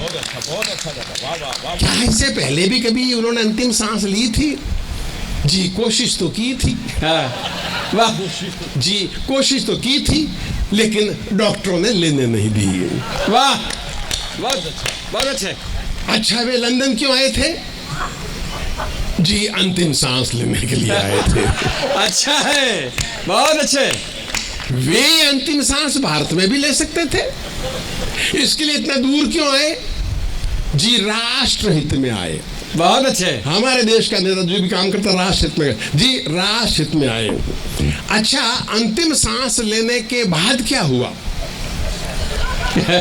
जी अंतिम सांस लेने के बाद वे मर गए। क्या उनको पता था? क्या उनको पता था कि अंतिम सांस लेने के बाद वे मर जाएंगे? जी पता था। जब उनको पता था, बहुत अच्छे। जब उनको पता था कि अंतिम सांस लेने के बाद वे मर जाएंगे, फिर उन्होंने अंतिम सांस क्यों ली? जी राष्ट्र हित में ली। वाह। और अंतिम सवाल, जी राष्ट्र हित में ली। क्या इस परंपरा को आगे बढ़ाया जाना चाहिए? बहुत अच्छे। बाकी नेताओं को भी राष्ट्र हित में मरने के लिए आगे आना चाहिए। बाकी नेताओं को बहुत बढ़िया, राष्ट्र हित में मरने। अब दूसरा जो भाग है मुझे बहुत पसंद है, मैं सुनाता हूँ और लोग खूब ठाके लगाते हैं। दूसरे भाग का शीर्षक है हेमंत, हाईवे के हमदम। हाईवे के हमदम क्या होता है आप समझ जाएंगे। काफ़ी साल पहले की बात, मैं और सुरेश मिश्रा हम दोनों बाई रोड बाई कार सुबह सुबह हमने बॉम्बे मुंबई में प्रवेश किया जी। तो सुरेश ने देखा कि सड़क के दोनों तरफ कुछ लोग विशेष मुद्रा में लोटा डिब्बा लिए हुए बैठे हुए हैं। हाँ। तो सुरेश ने मुझसे पूछा कि अटल जी ये कौन लोग हैं। अब मेरे मुंबई की इज्जत का सवाल था, तो मैंने कहा सुरेश ऐसा है कि तुम पहली बार मुंबई आए हो ना, तुम्हारे स्वागत में बैठे हुए हैं। अच्छा है, तुम्हारे स्वागत में बैठे हुए हैं। तो सुरेश बोला कि भाई साहब लौट के मेरे शहर आना, इससे दुगना स्वागत नहीं करवाया। तो मेरा नाम सुरेश मिश्रा। बहुत अच्छे, वाह साहब, ये है इस देश के स्थिति एक। और ये कविता मैंने बहुत पहले लिखी थी और पता नहीं कहाँ मोदी जी छुप के खड़े सुन रहे थे इस कविता को, और उन्होंने शौचालय बनवाना शुरू कर दिया जी। शौचालय के बनने का श्रेय उनको अकेले को मत देना, इस कविता को भी श्रेय जाता है। हाईवे के हमदम सुनिएगा साहब जी। अब चूंकि अपने अजय जी मैं सरस्वती के मंच पे खड़ा हूँ, विषय मैंने जैसा भी लिया है, लेकिन साहब आप में एक भी ऐसा शब्द नहीं मिलेगा जिसमें आपको सुनने में संकोच के बोले मैंने ये क्या कर दी। सिर्फ ठहाके हैं जी। हाईवे के हमदम, और जहाँ बात अच्छे लगे ठहाके लगाइए और मुझे बताइए। जी जी जी जी जी ओके। शहर के बीच हाईवे का सीन था। हाँ। सीन प्रातःकालीन था। रिपोर्टर मुस्कुराया और गर्व से बताया, ये है एशिया का सबसे बड़ा ओपन एयर शौचालय। क्या बात है, क्या बात है। गर्व से बताया, ये है एशिया का सबसे बड़ा ओपन एयर शौचालय, और मैं हूं अजय। आप देख रहे हैं हमारा विशेष कार्यक्रम हाईवे के हमदम। वाह, लोग आ रहे हैं, हाँ। जा रहे हैं और वापस जा रहे हैं। लोग आ रहे हैं, जा रहे हैं और वापस जा रहे हैं। हिंदू मुस्लिम सिख ईसाई, वैसे तो हर जगह लड़ाई, हाईवे पर भाई भाई। बहुत अच्छे। हाईवे पर भाई भाई। मैं जरा संकोची जोरदार तालियां, कंजूसी मत करिए, अच्छा लगेगा। हिंदू मुस्लिम सिख ईसाई, वैसे तो हर जगह लड़ाई, हाईवे पर भाई भाई। इसके बाद रिपोर्टर ने अपना रुख दूसरी तरफ किया और एक हाईवे के हमदम का इंटरव्यू लिया। आप यहाँ क्या कर रहे हैं? आप यहाँ क्या कर रहे हैं? जी मैं यहाँ क्या कर रहा हूँ ये तो आप देख ही रहे हैं। वाह जी, मैं यहाँ क्या कर रहा हूँ ये तो आप देख ही रहे हैं, लेकिन आप यहाँ क्या कर रहे हैं? बहुत अच्छे। रिपोर्टर बोला हम लाइव टेलीकास्ट कर रहे हैं हमारा विशेष कार्यक्रम हाईवे के हमदम। वाह, इसमें आपका स्वागत है। हमदम बोला हम तो यहाँ रोज आते हैं, आज आपका स्वागत है। बहुत अच्छे। हम तो यहाँ रोज आते हैं, आज आपका स्वागत है, लेकिन ये तो कहो आज फैशन शो की जगह हमारा शो, मजे से फिल्माओ, बढ़िया लोकेशन है। हम धरती पुत्र और ये धरती पुत्रों का प्रातःकालीन खुला अधिवेशन है। बहुत अच्छे। रिपोर्टर ने पूछा, सुनिएगा, रिपोर्टर ने पूछा क्या आपको नहीं लगता कि आप सरकारी नियम का उल्लंघन कर रहे हैं? जी हम तो कुदरत के नियम का पालन कर रहे हैं। बहुत अच्छे। अब कुदरत के नियम का पालन करने से सरकारी नियम टूटते हैं तो हम क्या कर सकते हैं? रिपोर्टर ने इंटरव्यू आगे बढ़ाया। ये हाईवे कब से है? जी 10 साल से। अजय जी सुनिएगा, ये हाईवे कब से है? जी 10 साल से। यहाँ आपका अधिवेशन कब से चल रहा है? जी महाभारत काल से। बहुत अच्छे। और जंग देखिएगा सर जी, महाभारत काल से पहले यहाँ एक गांव था जी। एक दिन शहर पहुंचा टहलता हुआ और गांव का अपहरण कर लिया। हमने भी आधुनिकता के सामने समर्पण कर दिया। नतीजा सामने है, देख लिया। शहर ने हमारा और हमने शहर का हुलिया बिगाड़ के रख दिया। क्या बात है, बहुत अच्छे। शहर ने हमारा और हमने शहर का हुलिया बिगाड़ कर रख दिया। तभी न्यूज़ रीडर ने सवाल किया। आपने देखा होगा न्यूज़ सेंटर पे बैठा हुआ आदमी एक बहुत ही बेवकूफ़ी भरा सवाल पूछता बीच में, तो बेवकूफ़ी भरा सवाल, उसका जवाब देखिए और मजा लीजिएगा। तभी न्यूज़ रीडर ने पूछा, अजय अब सर सुनो भैया, सुन लो, अरे प्लीज़, हाँ मेरी तरफ से भी नमस्ते बोल दो। सुनिए जी, सुनिएगा, जुड़िए साहब, वापस सुनिए सर। सर बैठिए, बस 2-3 मिनट के लिए, 2-3 मिनट और करें। मैं इस वक्त आप ही का काम कर रहा हूँ, मालूम है आपको? सुनिएगा, मैं आप ही का काम कर रहा हूँ। मैं कवि हूँ सर, मैं आपका काम कर रहा हूँ। सुनिएगा, न्यूज रीडर ने पूछा, अजय जुड़िए वापस, एक बार ताली बजा के माहौल बनाइए। न्यूज रीडर ने पूछा, अजय खराब मौसम या बरसात के दिन बाधा पहुंचाते हैं, क्या तब भी ये लोग रोज आते हैं? वाह, क्या तब भी ये लोग रोज आते हैं? बोला अजय, बरसात हो या प्रलय रोज आना पड़ता है। हाँ, आदमी खाए बिना रह सकता है, हाँ, नहाए बिना रह सकता है, लेकिन आए बिना एक दिन से अधिक नहीं रह सकता। संजय, वाह। संजय बोला, इस जानकारी के लिए शुक्रिया अजय।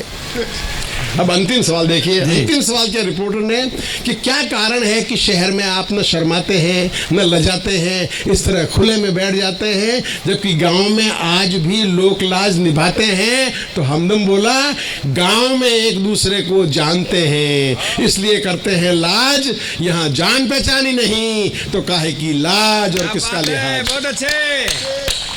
यहाँ जान पहचान ही नहीं तो काहे की लाज और किसका लिहाज। गांव में संस्कार था, शहर में रोजगार था, रोजगार के लिए गांव छूटा तो आंखों की शर्म रही जाती, वहां पगड़ी उतारने में आती थी शर्म, यहाँ कपड़े उतारने में नहीं आती। बहुत अच्छे। उतारने में। और अब मेरे पास कितना टाइम है? 2 मिनट। तुम्हारी घड़ी आगे है। हाँ भाई, आप बताइए कितनी देर है? ओके। दरअसल कुछ हास्य की बहुत बढ़िया बढ़िया कविताएं हैं, वो अब छूट रही है, लेकिन मैं क्या करूं, वो अनिवार्य रूप से अंतिम 2 टुकड़े सुना रहा हूं। नेता वाला व्यंग कर दीजिए, नेता वाला व्यंग, चुनाव महाभारत वाला चुनाव, अभिमन्यु। हाँ, राजनीतिक गीता। हाँ,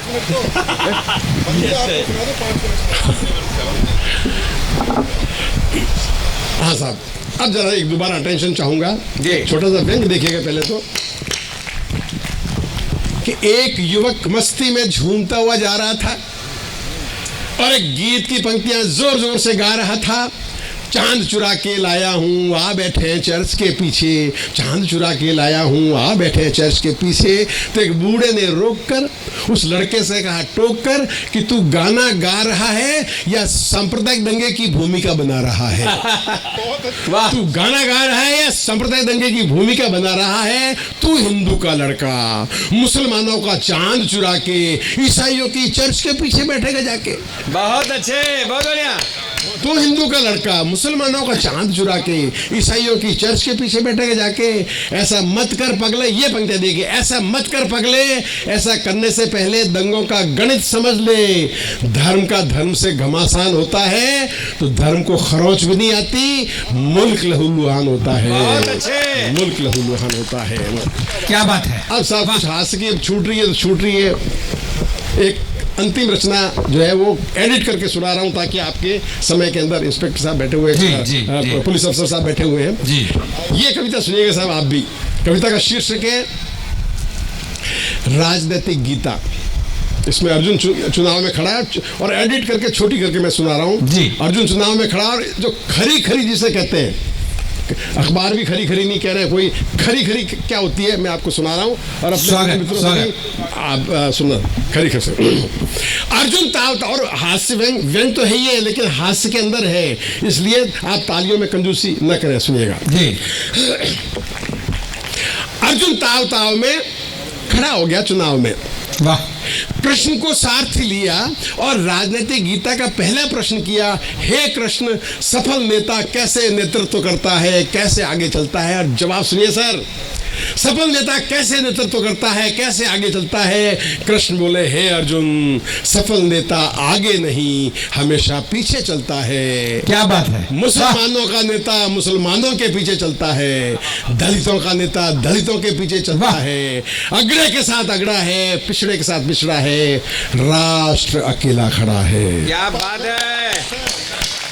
अगड़े के साथ अगड़ा है, पिछड़े के साथ पिछड़ा है, राष्ट्र अकेला खड़ा है। अर्जुन बोला, हे कृष्ण, ये तो प्रजातंत्र का पतन है, इस पतन का क्या कारण है? और उत्तर सुनिएगा, इस पतन का क्या कारण है?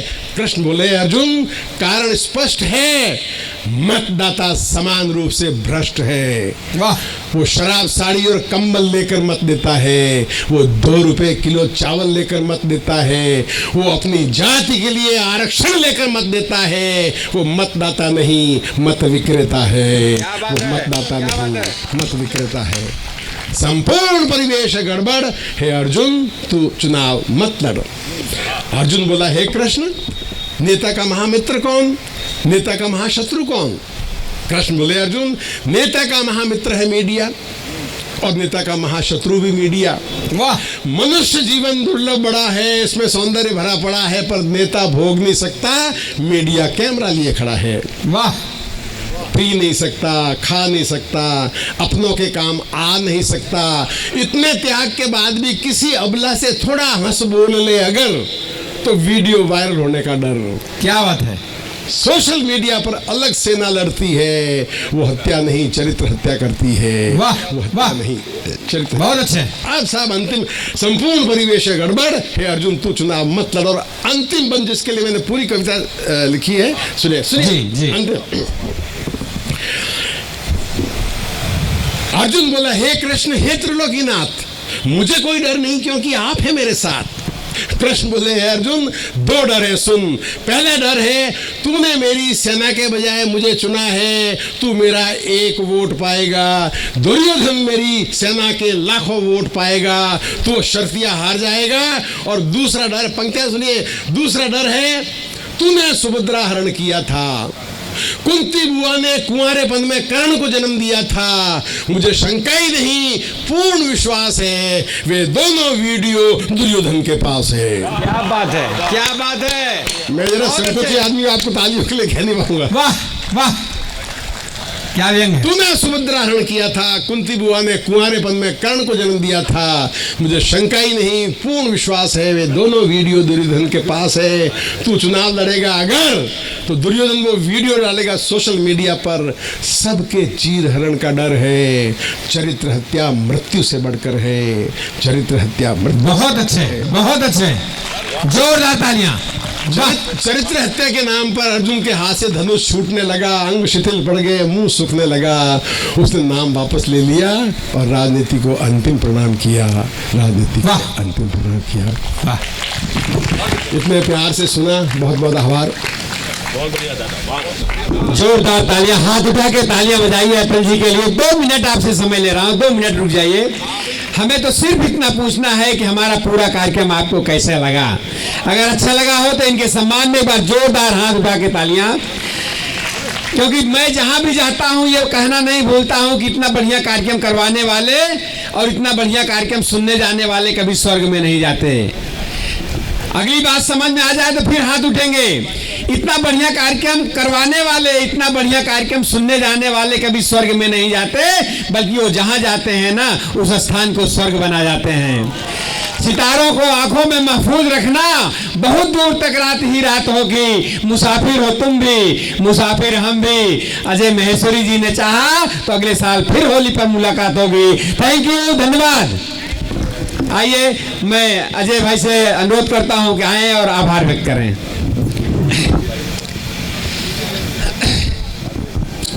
अजय महेश्वरी जी, अजय गुप्ता जी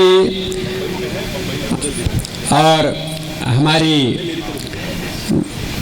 श्रेयान मैम, सारी टीम को बहुत बहुत बधाई। हेलो, लोखंडवाला रेजिडेंट एसोसिएशन की तरफ से हम हमारे इन सभी कवियों का बहुत बहुत धन्यवाद करते हैं। आज इन्होंने आकर जिस तरह पूरा माहौल बना दिया, उसके लिए लोखंडवाला रेजिडेंट एसोसिएशन की ओर से हम सारे कवियों को बहुत बहुत धन्यवाद देते हैं। और साथ ही साथ आप सभी लोगों का भी बहुत धन्यवाद देते हैं जो आज यहाँ पर आए और इस प्रोग्राम में सम्मिलित हुए। एक बार पुनः सभी को धन्यवाद धन्यवाद धन्यवाद।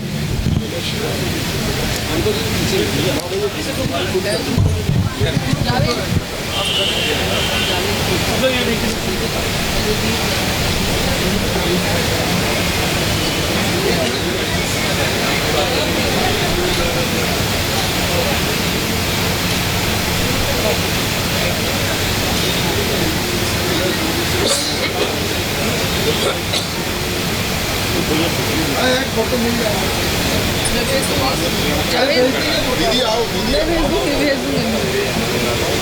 आपके साथ ही